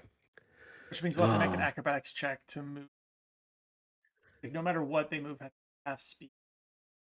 Does that include flying? Yeah, I'll say it includes. So it'll blind them and it'll make them move half speed. Pass an acrobatics check. I did just a Sleet Storm. Go in my Shade region. All right, I'll cast it and I'll. God damn. 40 feet. Yep. Draw it out. I'm gonna get it ready for you.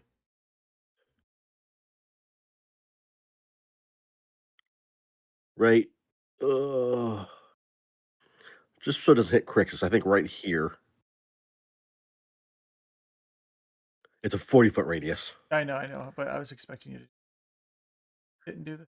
All right, click there again. You just want me to sit? You want just to do the most thing like that right there? Yeah. The closest to Crixus you can get it without hitting him. Pretty close. Actually, I'll just move first, then cast it. I'll move over here, then cast it so it's centered like right here.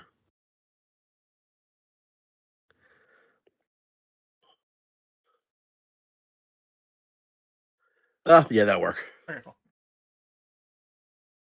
That's the end of my turn.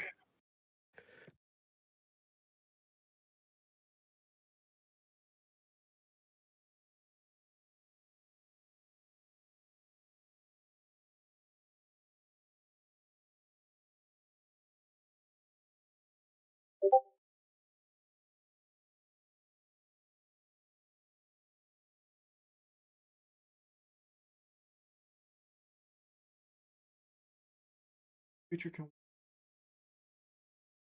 have to make the action speed half speed. Come on.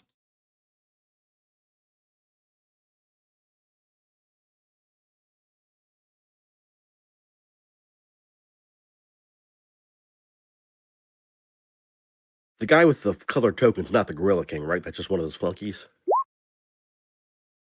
Orange? Yeah, that Okay. guy. That's the Gorilla King. Okay.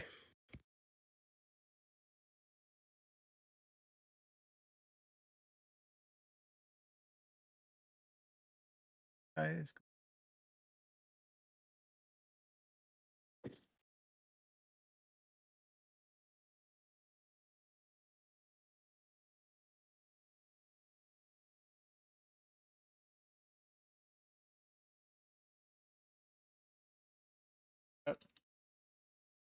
Falcon. Yeah, 20. Off his aim. All right, so this. Oh no, it's an 8. So a 30 to hit Rob Ray. That's gonna miss.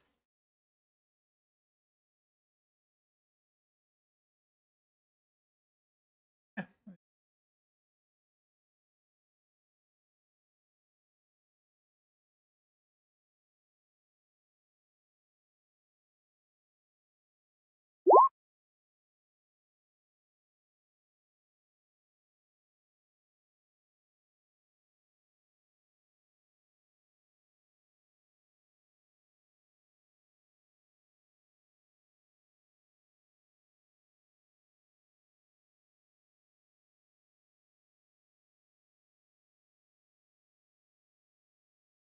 This guy's gonna current attack of opportunity. For Thor. Yeah, let's do that. 30 on you. 30 will do it. Take 15. Take 47. Says.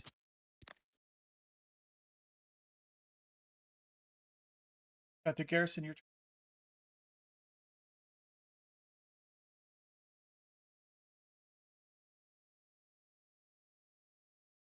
I will activate Power of Face again. Or actually, does anyone need healing? I mean, I am a little bit started, but how about anyone else? I mean, Thoric has scratches.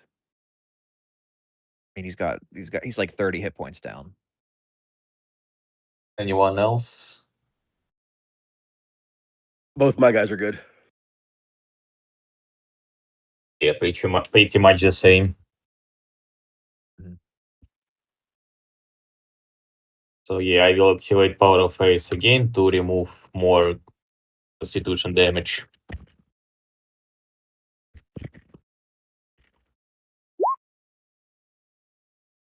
Nice.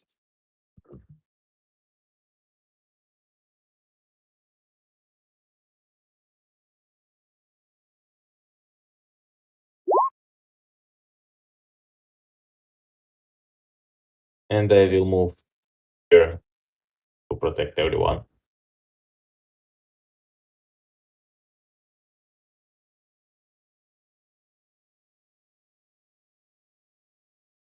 All right, Yudo.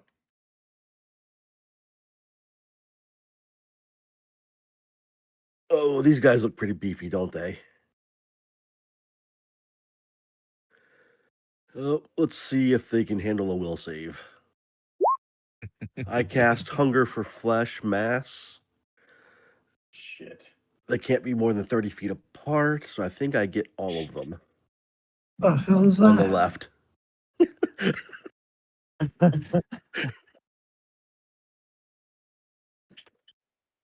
God.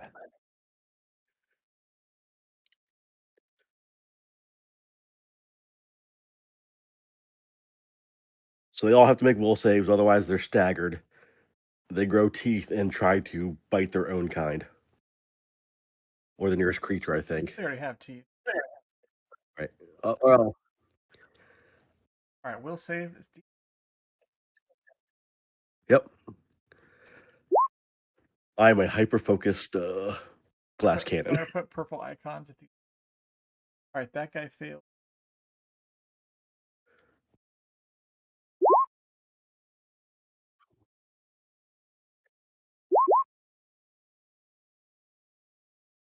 Oh, they're monstrous humanoids, right?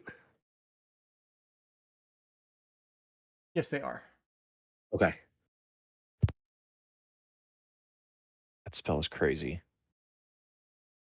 How long does that last for? 15 rounds. So there's only a 25% chance they'll turn on each other, but they are staggered. Okay.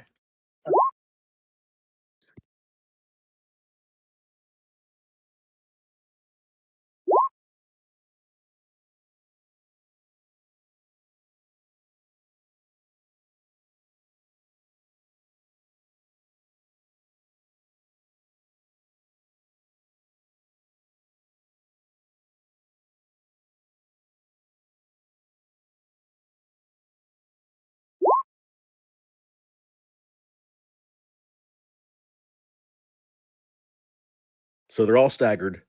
They have a 25% chance to attack. Staggered again. You either get a move action Move or or a standard standard. action. That's it for the entire round.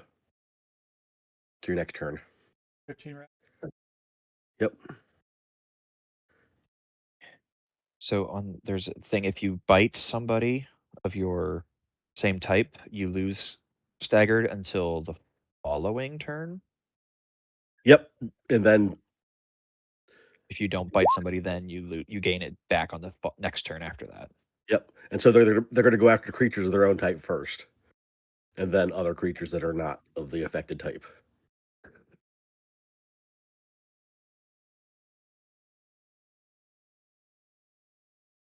And that's it for him. And then I did the D100 rolls. Mhm. One failed. I put a red X on the one. Well, it's each turn you roll it, so I don't know if you want to do it on their each turn. Or, turn. Okay. I'll put that. I'll Yeah. keep that red X until. All right, that was you.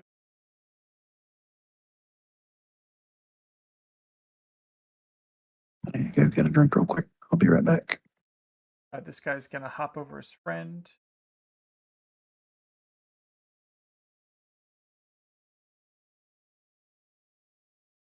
Over to Thor. Do you have combat reflexes? That you don't? Nope. Nope, I do okay. not. He moves up onto you. Yeah, because he's staggered.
I put adjust or move.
One of them bites down on his companion. All right, Thor Gloomheart, your turn. All right. So Thoric is going to lunge, which will increase his range by 5 feet. I'm going to cleave. So I'm going to cleave starting at the bottom. I'll just go one at a time. There's going to be a lot. So the one at the bottom takes a 30 to hit. 53. Okay, then the guy to the next of him. 43 for 49. And the guy that bit his compatriot. Crit for 99.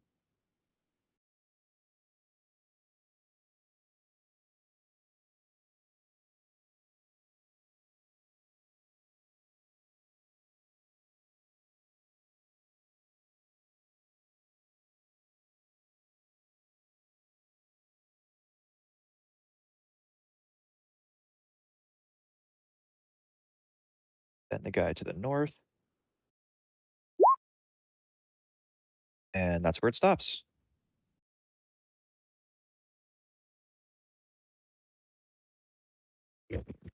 Um, Good. I just real quick. Rob Ray, you have to. This is typically the time you have to call it, right? Are you good, or do you have to dip? Yeah, it is 10:30. Do you guys? If we could just pause it right here, we could pick back up here next time if you want. Yeah, because that finishes off the round. Everything's Nice and clean. We stop right here. clean. Yeah, I need to Yeah. go to work soon, so Well, we'll pause the combat here. I'm sorry it was so big and so long. I was hoping you guys would split the party and have one party go south and one party go north. I also expected Vivian to clean a lot of this up with the fireball, but she passed the builder stone flesh. But we'll pause here and we'll pick back up here next time. Let me check our date.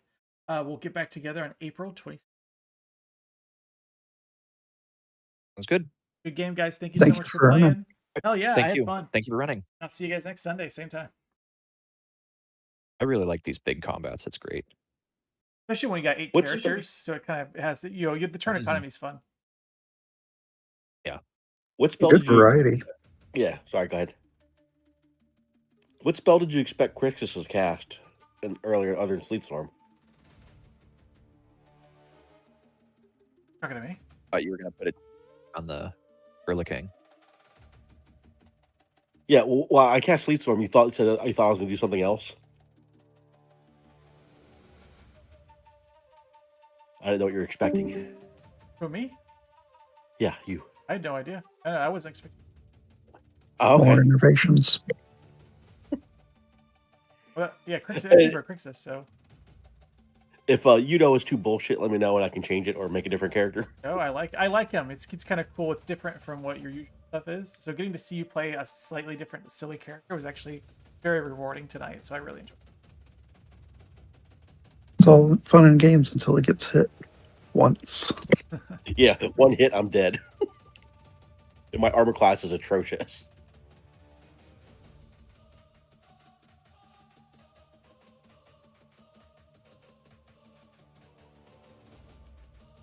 You stick next to Jory. Although I do have buffs I forgot to put on him because they last the whole time he's awake. I forgot to put those on him and a bunch of other stuff.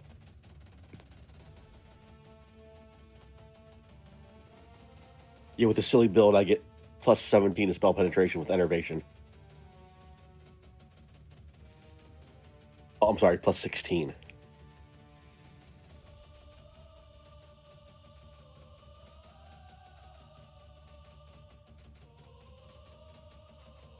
But I like Udo. Like we kind of needed him because Vivian's out, but you were able to kind of fill in that role with a lot of your stuff. We only had one caster for so long, so. Yeah, he's mostly going to be a one-target person, but I guess there's a few AoE spells he has that are hopefully work out. I've never used these spells before, so it's kind of Yeah, new to me. Thoric's the AoE guy. Yeah, that is ridiculous. It's kind of awesome.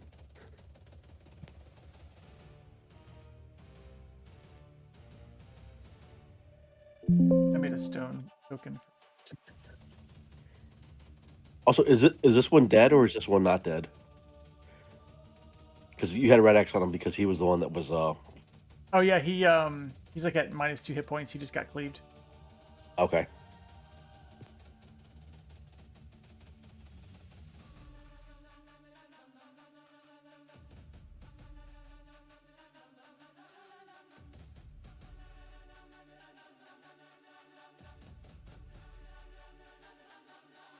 Now I got a Vivian who's stone.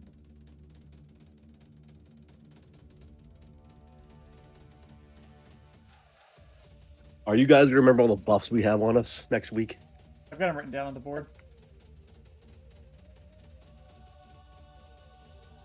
Okay. Anyone want any personal buffs written down in the session synopsis?